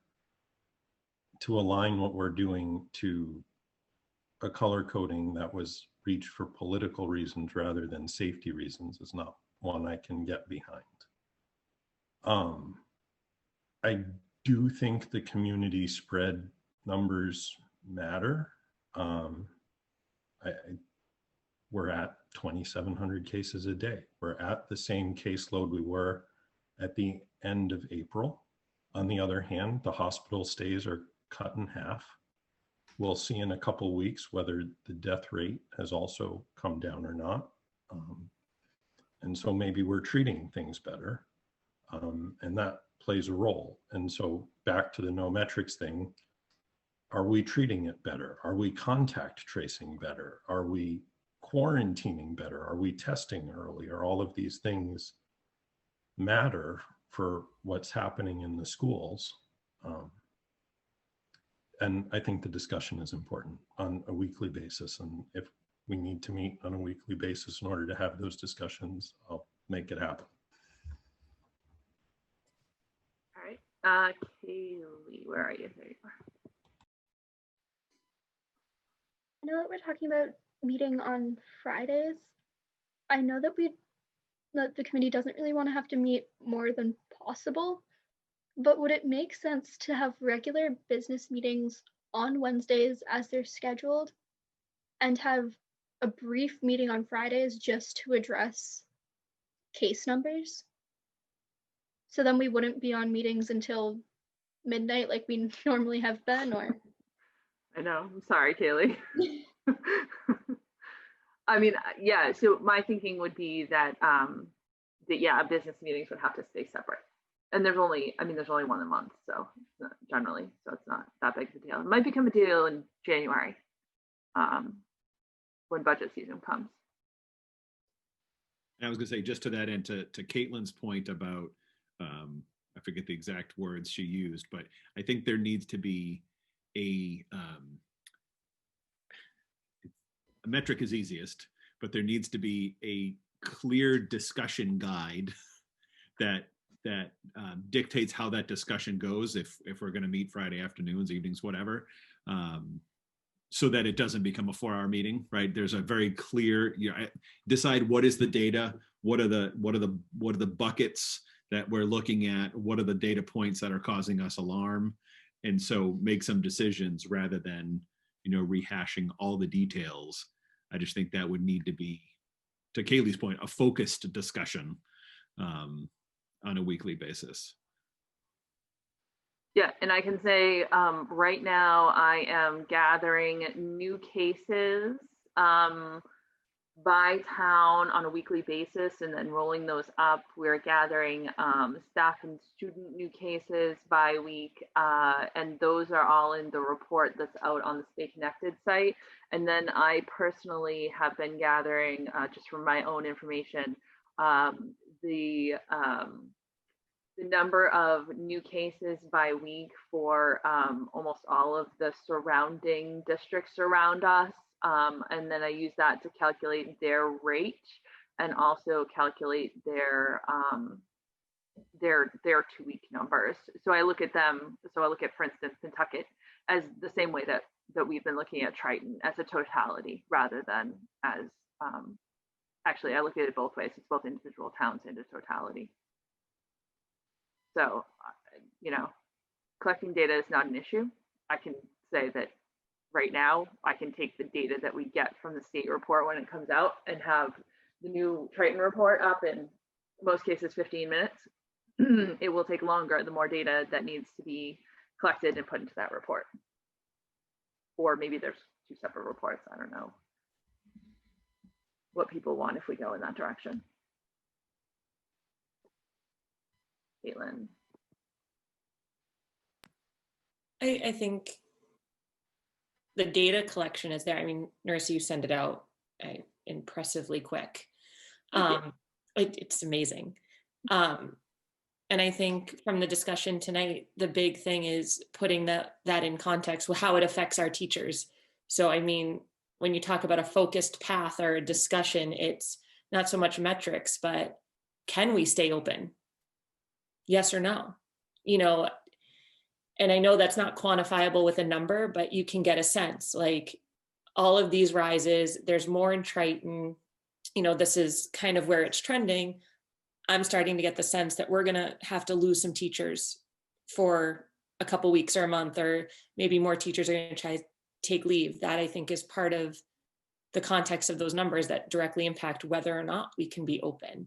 It's not so much a metric, but if we say, yep, we're going to stay hybrid, Brian or Kim or Kyle can turn around and say, we could stay hybrid, but I have a feeling one school would have to be shut down. We're good, it looks like we're going to lose those teachers. So when I'm talking about a happy little path to discussion, it's hitting those major points that we've talked about tonight. As can we safely stay open? Is it still working? How many schools were shut down for a couple of days for cleaning and contact tracing? That's the kind of info that I would like to see, along with, that weekly data report. Because that's what was Brian's memo, was exactly what I needed to kind of work through the rest of my thoughts. So I don't want to say, hey, Brian, that memo every week would be fabulous, but it was extraordinarily helpful. Well, yeah, and and that was the only reason that came about, was because Narissa was like, I'm not so sure everyone's on the same page with you and understands where you're at. So that's where that came from. So yeah, that's not an issue to write you a kind of a narrative, one pager once a week piece of cake. That was not one page. You should have seen how many pages it was to start. Mm-hmm. Then good job. And no bullets. Two-page condensed version. I think in lots of words like I use in my mouth. So, that's not an issue to provide a weekly report. Not an issue at all. Narissa provides a lot of, the report that she does and posts on the Stay Connected page is very data specific. I could match that up with a kind of state of the district in regards to, do these numbers change things? Are we seeing trends with staff? And then it could be a matter of, maybe we meet every week on that, or is there something where we say, you know what, I'm good this week, or if someone says, yeah, I'd like to meet, then we decide to meet. The issue is that's obviously it has to be at least 48 hours ahead, so that becomes challenging. But yeah, no, that's not undoable. Thank you. Paul Goldner. Wait, I put my hand back up and now I'm trying to remember what I was going to say. I think I think Thursday night, the last piece of information is that weekly report from the state. It's when a couple of numbers come in.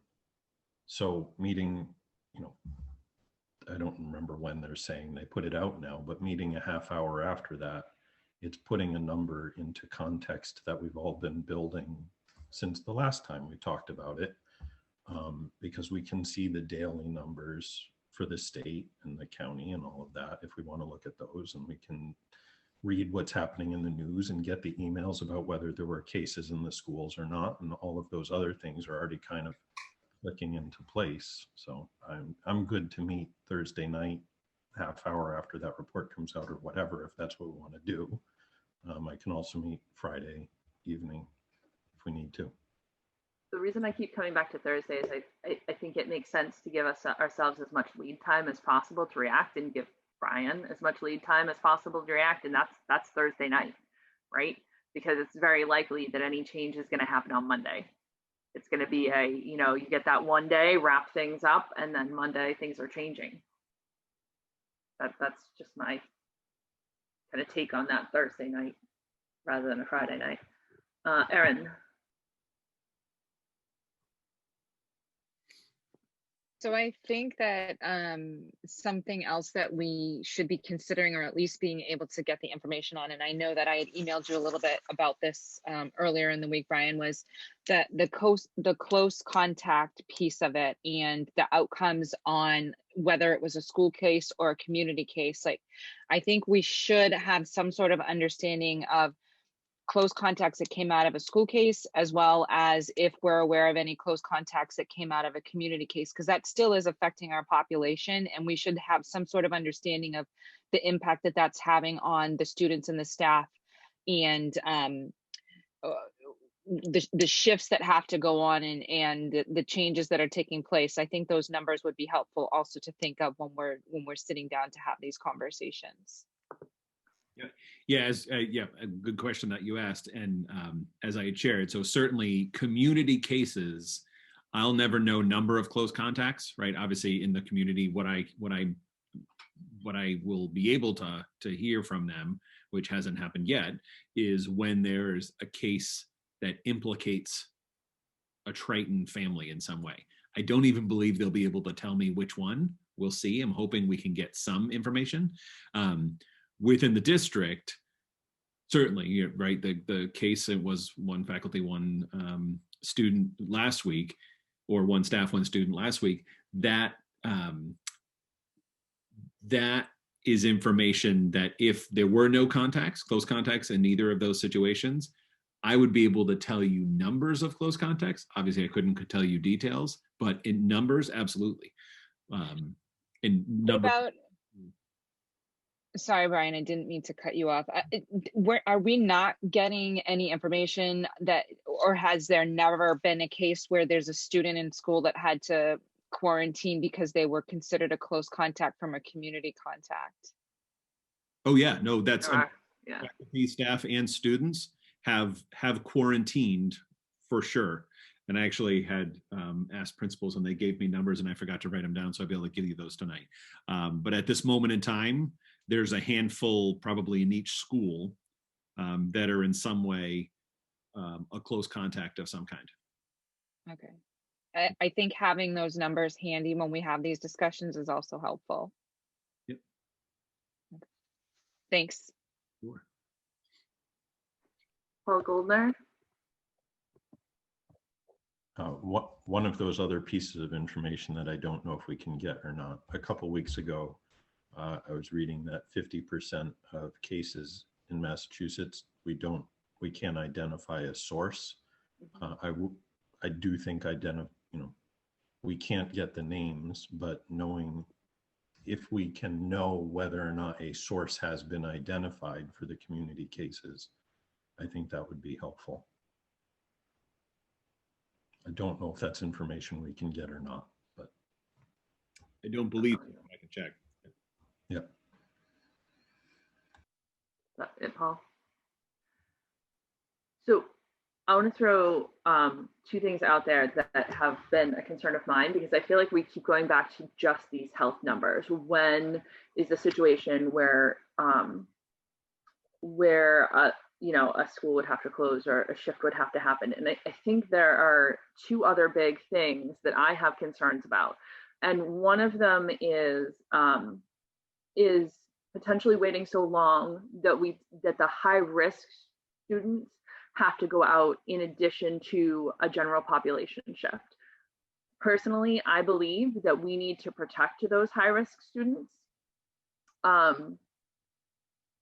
above the general population, and that if we're in a situation where we could make a decision that might be a little bit more cautious and not take out those high risk students and put them out of the buildings as well, that I think that's something that we have to consider. And that's not going to any of the things that we've necessarily talked about so far, because all I've heard is, where is that point where you essentially can't safely run a school anymore? And to my thinking, when we're at that point, that's probably going to take out everyone that's in a building right now and send them home. So I have that concern. And then the other concern that I have is, I think while people are watching school cases and that's going to affect things, I know for sure people are also watching community spread cases. That's going to cause some of the families, I believe, as this ramps up, to make a decision to take their students at the elementary and middle school levels and put them into remote programs that, as Brian has said, some of them are quite sizable already. We've kind of already been through this process when we had to split between hybrid and the remote academy, where there were teachers that were taken away from the classes that they had been with and moved into the remote academy because there was a need for teachers there. And that left students who were going into hybrid and walking into school with an entirely new teacher. And of course that had students who were also staying remote who had a new teacher as well. And my concern also here is that as those numbers get larger, because families start to worry, I think, did Brian say that there were 6 going in to remote and 1 coming out, that we're going to be in a situation where eventually it's likely, as those numbers continue to ramp up and families get more worried, that's going to have to happen again, where there's going to be another situation where you've got a very large remote academy class. And Brian and Kim, tell me if I'm wrong here, but I don't know any other way out of this one, that you have a very large remote academy class to the point that you need another educator in there, and you're going to have to condense hybrid classes again at the elementary and middle school level and pull that educator into the remote academy. I mean, I know in a stopgap we can add an IA to the class, to the educator, with the educator that's already there, but as those numbers get bigger, I don't think that's going to be an option. Tell me if I'm wrong. Yeah, no, I would say that the numbers at the elementary in existing for hybrid, there aren't a lot of areas where we could collapse right now. Certainly, if there was a huge, another huge exodus from hybrid into full-time remote academy, then yes, that would shift numbers again. But at this point, our solution would be adding to the remote academy, and that's additional costs, not necessarily collapsing other classes right now. So you'd hire a new educator? We'd have to, whether it's a support, we talked about, instructional assistant to support the students, a licensed substitute teacher or something to work with those classes, because we also don't want to then go in to split the classes again too, right? So that's disruptive to the remote academy students as well as, potentially those in hybrid. So the hope is to not adjust, not to make any more transitions for those students that are not necessary. And on the opposite side of that spectrum is if we do shift to remote, just take one category of intervention, special education, in the services we provide. Families have been amazingly understanding and reasonable throughout the spring and into the fall. And as services have, been restored for in-person services that just can't happen remotely through hybrid, we continue to work with families, and families are being very reasonable. But if we shift back to remote and can't provide those services, there are going to be significant, I'll just leave it with significant costs for compensatory services to make up the difference there. So I think there's a potential significant cost on both sides of the decision if shifts are made. Poor Kyle is having heart palpitations right now. All right, Erin.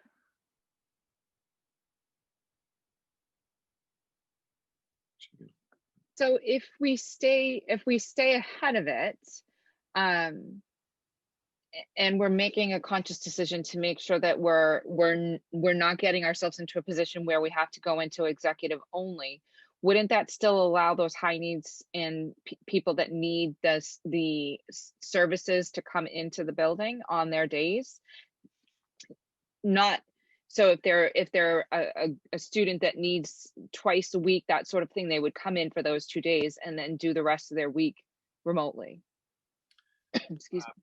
So for high priority learners, it's roughly a third of the special education population. It's not the whole entirety of special education population. So 400 some odd students on an IEP. It's 130, 140 that are part of that high priority crew. So certainly those students are the highest risk, are the highest need, and certainly with the most pervasive needs. So certainly those students would have their needs met, yes, because they would be in for all days for high priority learning, unless we get to the point where Narissa expressed the concern, do we get to a point in a metric or a discussion where the concern is so great then we're saying no one, right? It's that essential personnel only in the building, that we don't want teachers or students in the building at all because the numbers have grown so high. And at that point, we wouldn't even be able to meet the high priority needs. So we could certainly schedule, if it's a 2 times 30 for physical therapy, certainly we can schedule that. Technically, we need to provide transportation for that. So I can say there is absolutely no way to do that when you start trying to piecemeal who needs services when, what interventions when, what across the board. That becomes very problematic. So that would be in some cases where parents would want to transport and certainly agree to that. We might be able to figure that out. But universally, that wouldn't be an approach that would work unless we brought all students on an IEP into the building every day. And again, we're then back to bringing significant numbers of students in, and at that point, we will have made a decision recently to say we need to be removing students because of safety concerns. So I don't know that that solves the problem.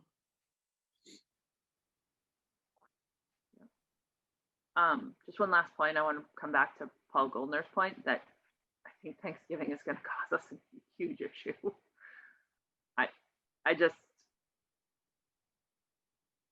I don't know. I mean, I have to say that one of my thoughts was if there was a vote to go remote tonight, I was going to say, let's do it for 2 weeks, because I feel like that quarantine period right now could save us a whole lot of headaches in the future. Because I mean, looking at the polling numbers that I've seen where they're estimating, I've seen anywhere from 40 to 70% are still going to have gatherings over 10 with people outside their households. I don't know. I mean, I guess I can just continue to worry about that, but you know, I have very big concerns about Thanksgiving and what it could potentially do to the school community. Caitlin? So I want to make sure that I heard you correctly, Narissa. What you just said, I don't want to gloss over it because it, Thanksgiving, holidays, this is going to have an impact. You're saying that part of you thinks like a preemptive, is it like a preemptive quarantine? Is that what you're suggesting? Yeah, I mean, that was my thought, because this is one of my big fears coming out of this, which, looking at Canadian Thanksgiving and other similar holidays in other countries, is that they see this big spike in cases about 10 days later. And part of that is, incubation period, and then people actually go and get tested as they're starting to have symptoms, or in some cases not having symptoms.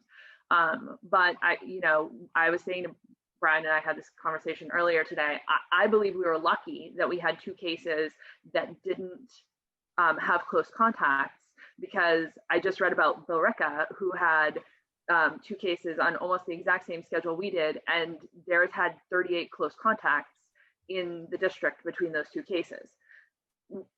It was lucky for us, right, in not having close contacts because of, again, good decision making, to the point that Brian made earlier.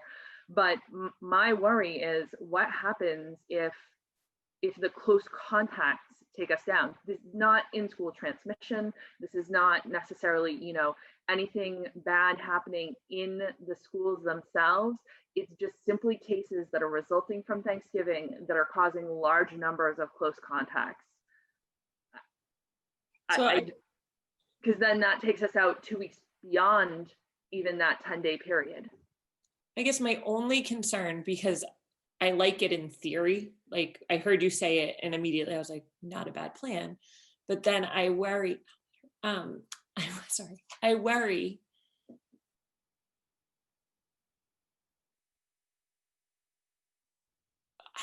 it's like my word of the night and I cannot think of another word at this point. Consistency wise, like I don't know if that's I'll just say it and it sounds incoherent and I apologize, but I guess what's going through my head right now when you said that was a great thought that could solve a lot of problems, save a lot of headaches. But then my other thought is,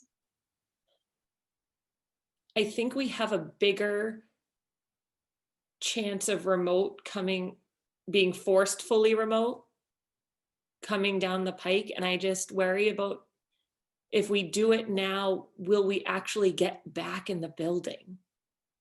And I know so I'm playing devil's advocate in my own brain while I'm speaking to you. And my big concern is that if we do the 2 weeks now, then it would make sense to do the 2 weeks at Christmas. And then it would make the sense to do, but then my worry is, how do we get back?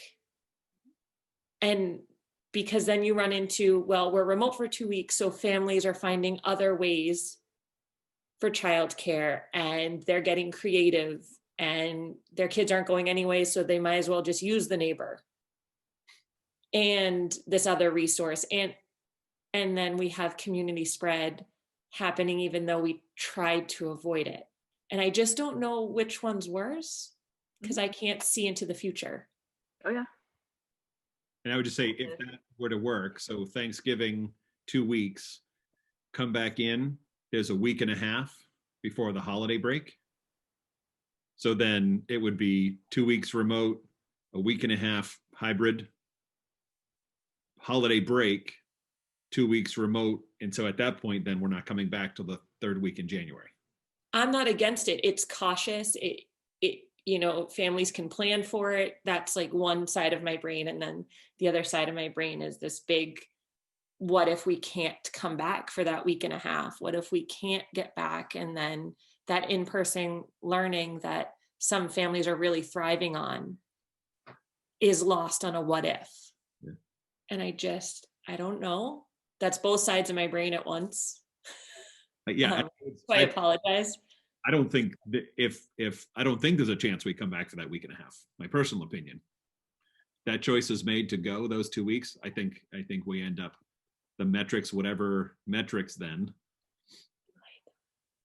I would be more confident that they're going to keep us out than they would allow us back in. And I'll say it now, I don't know if I could vote on doing that at this particular second because I'm still working through that. I hadn't heard it before just now. So I would have to abstain from a vote with that one on the table. Okay. Kaylee? Kind of along the same lines, Caitlin, of split, like when I think about it in my head. But so your main worry was Thanksgiving, but in that, I feel like it's not even the Thanksgiving part. It's more of all of the college kids are being sent home this week. And if we shut down, are we going to ultimately wind up like them in the fact that they aren't going back before the winter break? Or are we going to potentially have to shut down because of them coming back as well? So I don't know. Yeah, no, that's fair too. Paul Goldner. I was just going to suggest, wouldn't 1 week after Thanksgiving basically give you the whole, virtually the whole 10-day period from Thanksgiving? Because 1 week, then you have, okay, so it's Friday, Saturday, Sunday, and a whole nother week in 10 days. So it's not, it's not quite as much time as you would like coming back 1 week, but on the other hand, something like 95% of cases that become infectious are sort of in that 5 to 9 day window after exposure. And that's then 2.5 weeks back before Christmas break. So I don't know. Yeah, I don't know if this gives anybody, I should have mentioned it earlier too, that I had called around to do the testing check today. I actually couldn't reach Convenient MD. I'm not exactly sure what's going on with them. I pinged Maureen because she, I know, has reached out to them before as well. She had actually tried them yesterday, and it's basically, it puts you on hold and then it sends you into a voicemail. This morning I could have actually left a voicemail. This afternoon that voicemail was full. So I'm not sure if they are just missing front desk staff or kind of where they're at. So I don't have a number for them. When I talked to Anna Jakes this morning, they are currently at 3 to 5 days for a test turnaround. So I don't know if that, affects anything, because that is something that you have to, I think, consider as part of the 10-day period. So anyway, Mr. Lees, you are up next. If you're looking for somebody to make a motion, I'd be happy to do it. Happy to make a motion that we go remote effective the Monday of Thanksgiving week and return on Martin Luther King Day. And that'll put everybody's fears to away. And in the interim, they're going to work harder with Pfizer and Contana on vaccines. Sorry, hang on, I'm writing. So can I just confirm what I just heard Paul say, that you're saying go remote Oh, effective big. coming Monday in return on after Martin Luther King Day? Yep. And that we start the Friday sessions or the Thursday night sessions whenever the committee deems it appropriate. Can I say, what are the Friday nights for or the Thursday nights for if you're shifting to remote? To monitor numbers. Because even if we're in remote, we can monitor numbers. Maybe we're dead wrong and we decide not to, or maybe we're dead right and we say, well, we're glad we did. But we've got to keep our eye on the ball.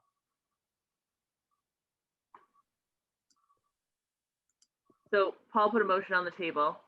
I don't know if Caitlin's going to second it, but I'm unmuting you since you're the only one with your hand up. Can I ask a question? Can I ask first, is there a second so that we can, Kaylee can't second.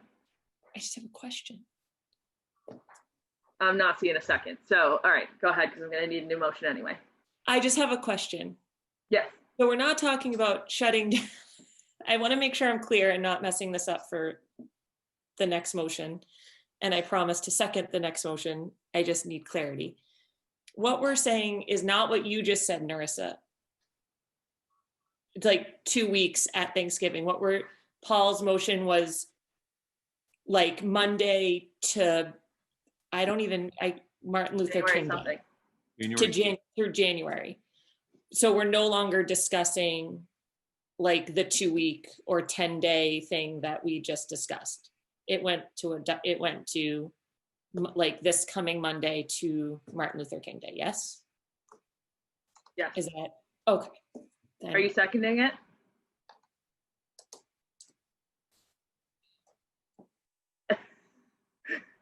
I have no idea. I'm going to take that as a no. I just need a second. I'm sorry. It's late.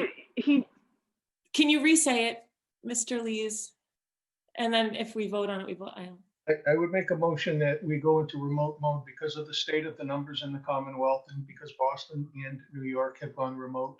I think it's prudent that we start remote on the Monday of Thanksgiving to avoid all the concerns that Narissa just stated about the onset that's going to come, and that we stay remote until Martin Luther King Day, subject to the committee meeting as they deem appropriate on Fridays to review numbers.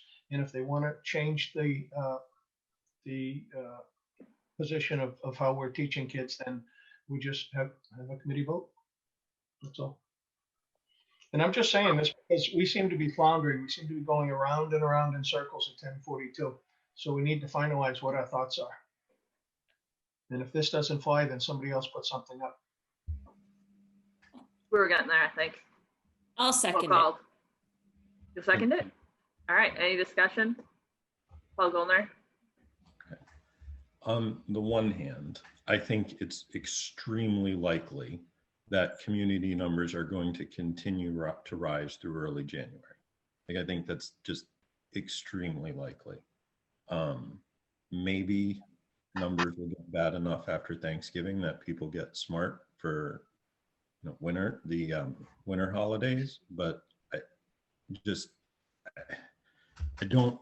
So on the one hand, I think that's prudent in terms of community spread. On the other hand, I'd rather have my eye more actively on what's going on in our communities, and that's 31 school days.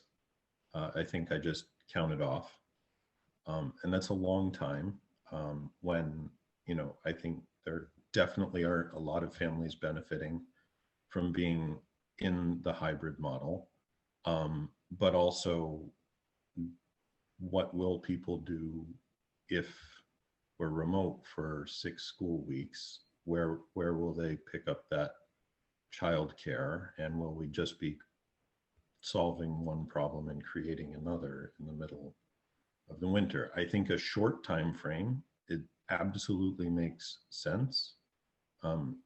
A week to 2 weeks after Thanksgiving, and then if we look and decide we need a week after the winter break, then that might make sense and might be necessary too. But I worry about acting on a 6-week time frame right now. Thanks. you. Any, Kaylee?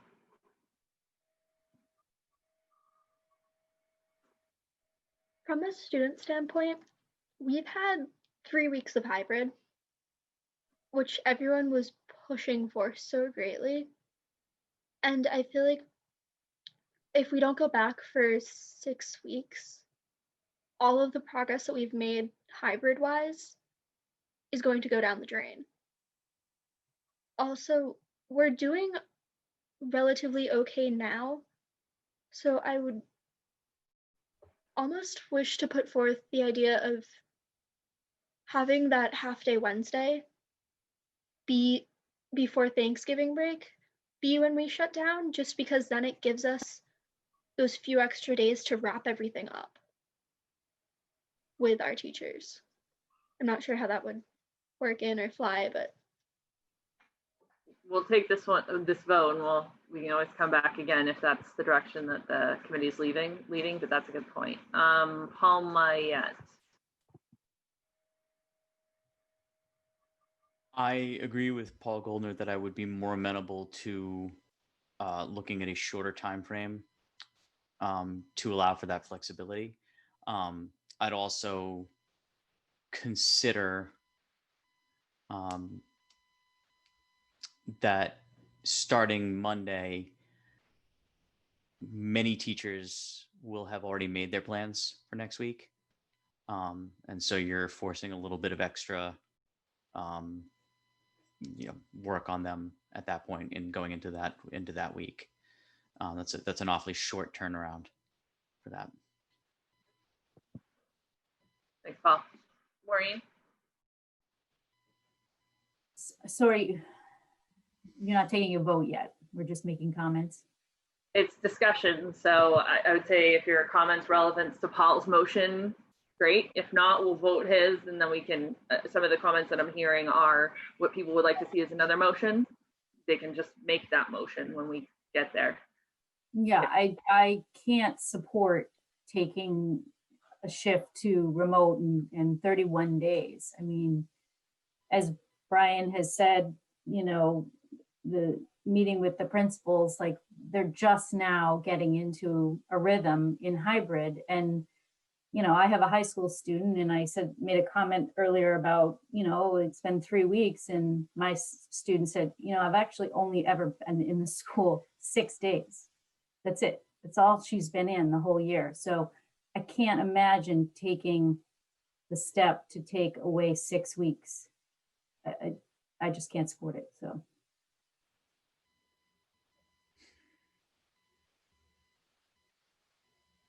I muted myself when I was trying to unmute you. I think 6 weeks is too long, but the discussion, I think, is what Paul Lee's wanted. And it's brought up some other interesting things. I don't think closing down Monday and coming back in January is good in any direction. But I think there's a couple other motions that we can get to after this. It's just 6 weeks too long.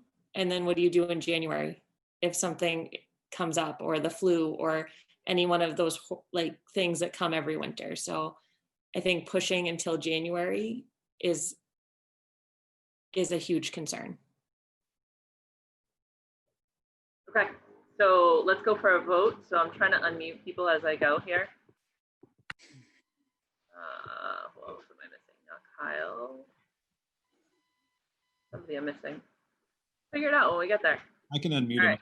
Well, Marissa. Yeah, if you want. I know I'm missing somebody because I didn't count to 8. Oh, I'm 8. No, I still didn't count to 7. So. I need a roll call vote then. Erin? I'm saying no, but I want to tell you my reason why, because I didn't speak up before this. I think the time frame's too long. Okay. But I agree with the concept. Okay. Paul Goldner. No, and no. All right. Maureen. No. Caitlin. Muted. No. Paulise. Yes. Linda. No. Paul Mayette. No. Tina's not here and I'm a no, so that fails on a 7-1. So I need another motion, please.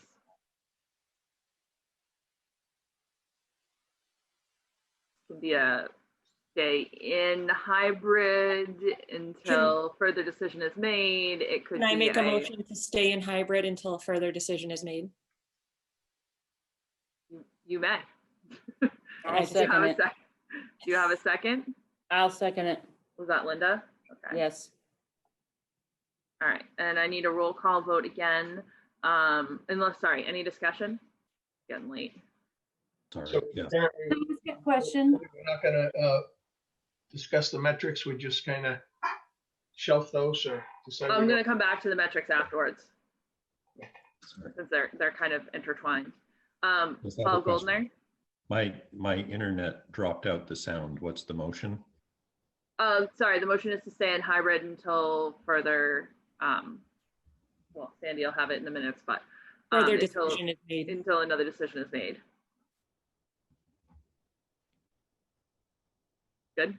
Anybody else discuss any other discussion? Okay, roll call vote then. Erin. Yes. Erin's a yes. All right. Paul Goldner. Did we lose you again, Paul? No, Thinking. I'm just trying to. I think my vote here is no, but I'm not entirely sure that I know exactly what we're voting on. So I'm going to ask clarification. Yep. Are we voting? Is this a motion that we're staying in hybrid for the week through? We're not talking about anything in particular right now, just staying in hybrid. Yes, until Okay. another decision is made. So you're at. All right, I'm going to come back to you, Paul, because I think we Yeah. lost your. Oh, No, come back to me. okay. All right. You seem to be having some internet issues. Maureen? Right. Now I'm all confused from Paul. I'm so sorry. It's late. And I just don't want to make a mistake in my vote. Yeah, I'm voting- Caitlin's motion was to stay in hybrid until a further decision is made. Got it. I vote yes. Okay. Caitlin? Yes.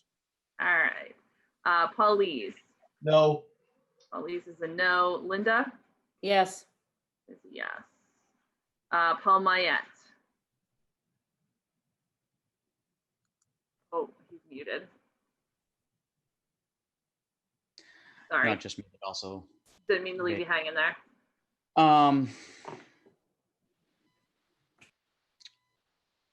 May I ask a question? Will we Sure. will we be discussing tonight when we would be looking at another decision to be made? Yes, Or- that would be my anticipation is the next topic of conversation is the metric and figuring out what happens there. And I believe that will be wrapped into that conversation.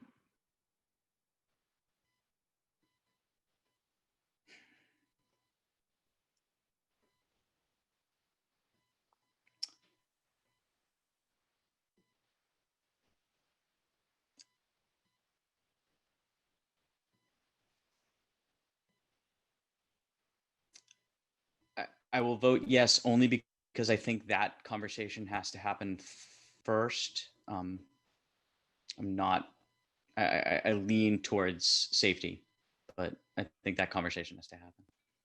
Okay. Paul Goldner, I'm coming back to you. Oh, you're muted. Hang on.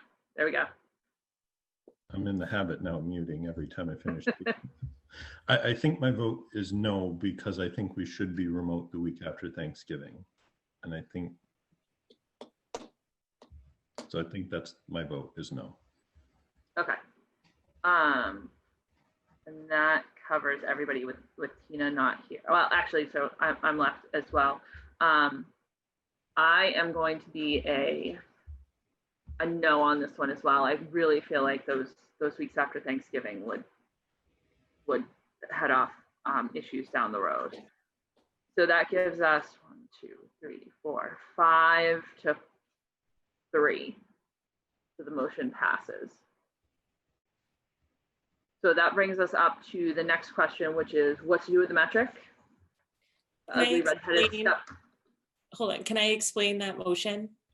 Or I know it just passed, but I just want to, no, hold on, can I just say something? I think. Go ahead.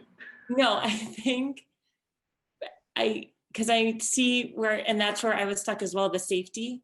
But I think we swung so far, we need to discuss what's bringing us to those discussions that shut us down before we choose to shut down.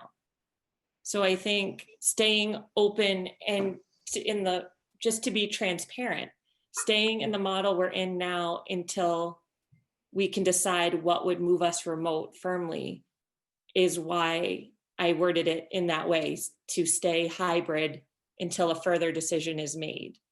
And it seemed abrupt, but my thinking was we're making the first motion was to close until January, but we had yet to kind of be transparent about what the discussion would need to be in order to kind of move remote.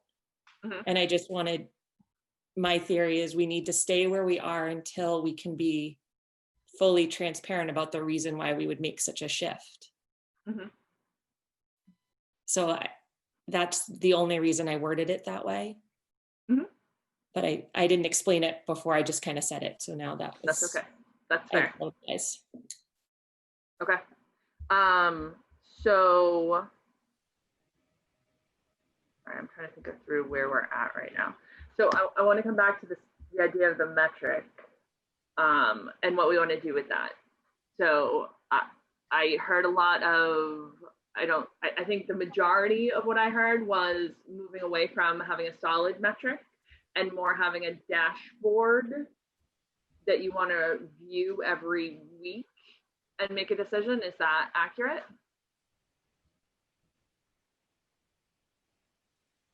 Anybody? Everybody else is sleeping. I'm a night owl. This is my second win. All right. So I'm seeing a nod from a Paul Mayette. Nods from Paul Goldner. Nods from Caitlin. Linda? Hang on. There you go. Should be unmuted.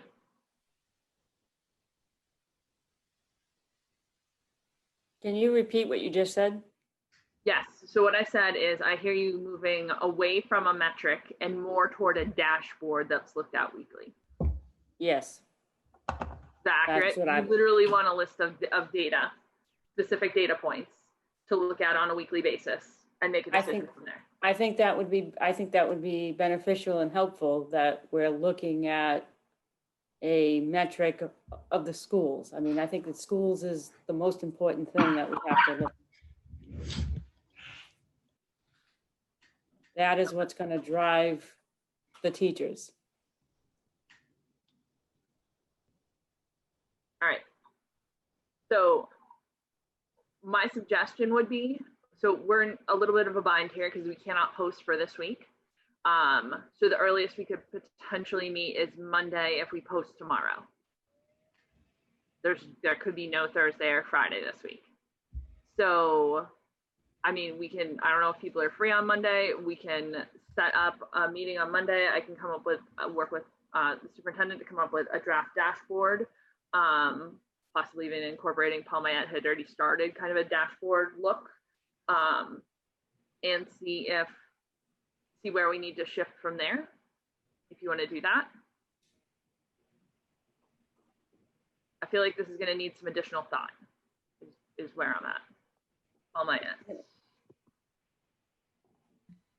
Yeah, I would support coming together Monday to look at what measures we feel are worth considering. Okay.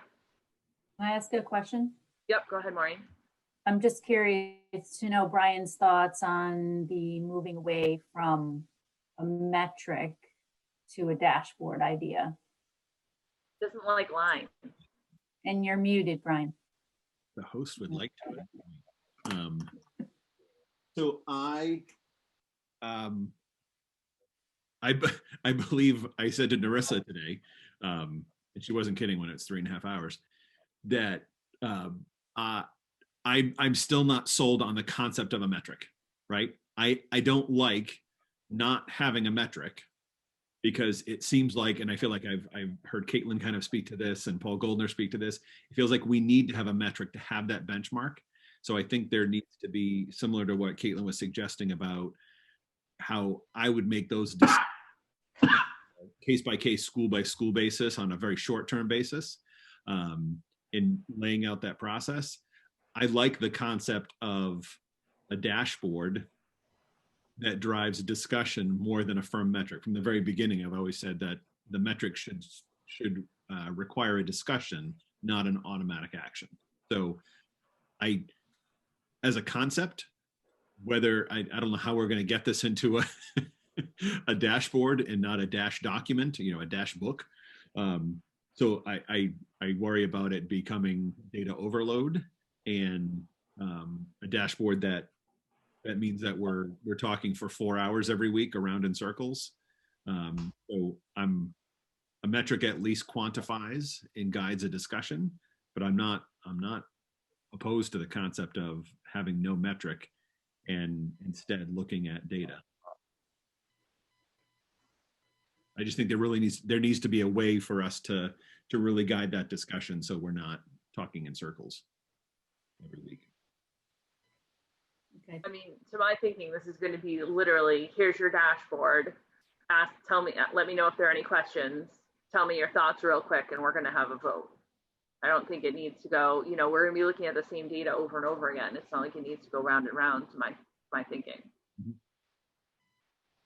Yeah. Yeah. Yeah, the last piece, I mean, if this is going to be Thursdays, I think Paul Goldner said, a half hour after the data comes out, but whatever the timing is, if that's one piece, if it's one piece of data that's being filled in, right? If it's that last, we're talking about personnel data and all that, that is kind of cumulative. And if everyone's used to seeing it every week, it's those last few data points that gets filled in last minute. Yeah, and that's a good point. That data is not going to be synced either. So there may be situations where there will be no positive case in the state dashboard, but we already have close contacts in numbers, if we have close contact numbers, just because of the way that timing works. Yeah, local data that is reported to us will always be more timely than anything coming through the state, for sure. So just know that. I mean, you can even see that. I've seen people hashing out why Newburyport's numbers are different than the state's numbers for Newburyport, and same thing for Amesbury. And it's because they're reporting it on different schedules. So one's coming out on Monday, the other one's coming out on a Thursday. It's never in sync. So it's always going to look different. And sometimes it's going to make it look bigger, and sometimes it's going to make it look smaller than the other source, just because of the way data falls. So are we good with that? If we meet on Monday, work on a dashboard and figure out which of these data points that everyone's brought up actually work, because some of these may not be viable options. And I don't know what it's going to look like. It might be one, it might be a couple, and you choose what format you like. Paul Goldner, I tried to unmute you. Oh, I'm good. I was just going to say, it seems to me that in the discussion about Thanksgiving, there's a lot more to unpack for that week or two after Thanksgiving. Are we going to move that discussion until after a dashboard discussion on Monday? Or are we are we bringing that back up tonight? Or it just seemed there's more to unpack there. I don't know. I did not hear support from the committee on that. So I would assume people would have voted down Caitlin's motion and made a new one if the taking a break after Thanksgiving was an option that they wanted to consider. I could be wrong. Somebody tell me if I'm wrong. No. So I'm not seeing any appetite for that. which is fair because, you know, again, there's so much going on here. So can I get a motion then to eliminate the use of the metric for now? And then I don't think we even need a formal vote on a dashboard, but we need to essentially undo the use of the metric. I'll make a motion. Thanks, Linda. Can I get a second? I will second. That was Paul Mayette. All right, any discussion on this? All right, I need a roll call vote because we need to go unmute everybody. Erin? Yes. Paul Goldner? Yes. Maureen? Yes. Caitlin? Yes. Pauline? No. Linda? Yes. Paul Mayette? Yes. Okay, and I'm a yes as well, so that's going to go 7-1 as well. All right, so we'll work on getting a very simple agenda up for Monday. Can we do 7 o'clock again? Does that work for people?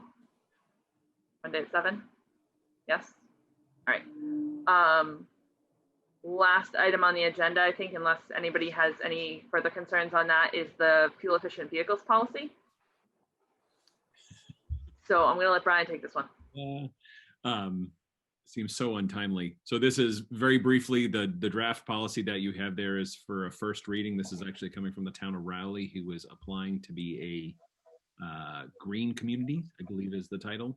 So in order to be a green community, they have to adopt a policy about fuel efficient vehicles. They did adopt, that's the version you have. So I wanted you to see Rowley's. The policy subcommittee approved this, and I believe that was earlier this month. If you approve it as a first reading, I'll reformat it into the Tritonized policy format, run it by the town of Rowley to make sure it still provides what they need, and then bring it back to the December business meeting for a second and final reading. They need it by the end of December. Basically says that we'll buy fuel efficient vehicles if and when we buy them. We never have owned vehicles, and I don't anticipate ever owning vehicles, at least as long as I'm around. So I think this is a boilerplate. If and when we do purchase vehicles down the road, then we would have to purchase fuel efficient vehicles. Certainly, there's also exempt categories, and likely the categories that we might be buying would be exempt, but pretty standard, straightforward policy. Happy to ask questions if anyone has any. All right, Pauline? Yeah, I don't want to talk about that. I want to talk about something else when he's done with this. We need a vote on that. So we're going to have to get through that first unless. Okay. Does anybody have any questions about the policy and the Wise in House? All right. Seeing none, can I get a motion to approve as a first reading the policy on fuel efficient vehicles as presented? I'll make a motion. Make the motion. Can I get a second? I'll second. All right, sorry, I had Linda on making the motion. I've got Erin on seconding it. Any discussion? All right, and once again, I need a roll call vote. Erin? Yes. Paul Goldner? Yes. Maureen? Yes. Paul, Caitlin? Yes. Pauline? Yes. Linda? Yes. Okay. Paul Mayette? Yes. And I'm a yes as well. All right, so that gives us an 8-0 motion pass, and I'll come back to you, Mr. Lee. Sorry. Yeah, I just wanted to raise 2 issues for the business meeting in December. One is the cell phone policy. I had heard at the meeting that I missed that apparently Linda Lukowski and Mr. Kelly decided to table that. And I don't think that's the way we do things on the school committee. So I'd like to have that raised as an issue. Okay. And the second issue is the iBox. I'm not sure I'm pronouncing this right. Binox Now. I'd like to have the school. Binax, yeah, if we could look at that as well as a committee and make decisions on that. I saw the emails today. I can ask Dorothy Presser, but I don't believe that that's within our purview. That's a part of the day-to-day running of the district. It's not,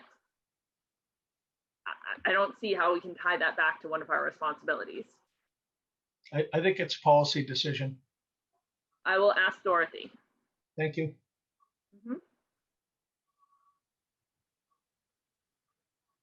All right, anything else? Nope. Can I get a motion to adjourn, please? I'll make a motion. Linda, A second. was that Erin again? Mhm. All right. And any discussion? All right, I need a roll call vote, please. Erin, Yes. Paul Goldner, Yes. Maureen, Yes. Caitlin, Yes.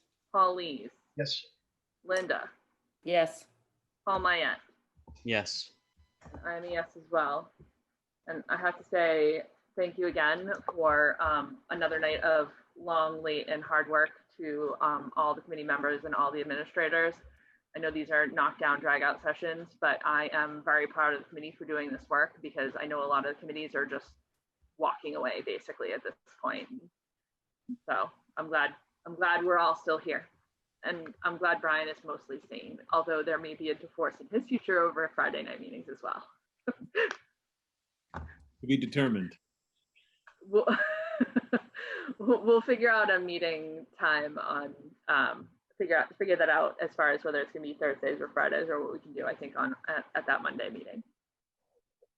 Yes, also going to need your help on just how we're messaging this in regards to this isn't, right? We're in hybrid, but meeting Monday, and I think we just need to be thinking about how this gets messaged from the decisions you made tonight, as well as even moving forward on a week by week basis. I think that going week to week leaves families with lots of unknowns.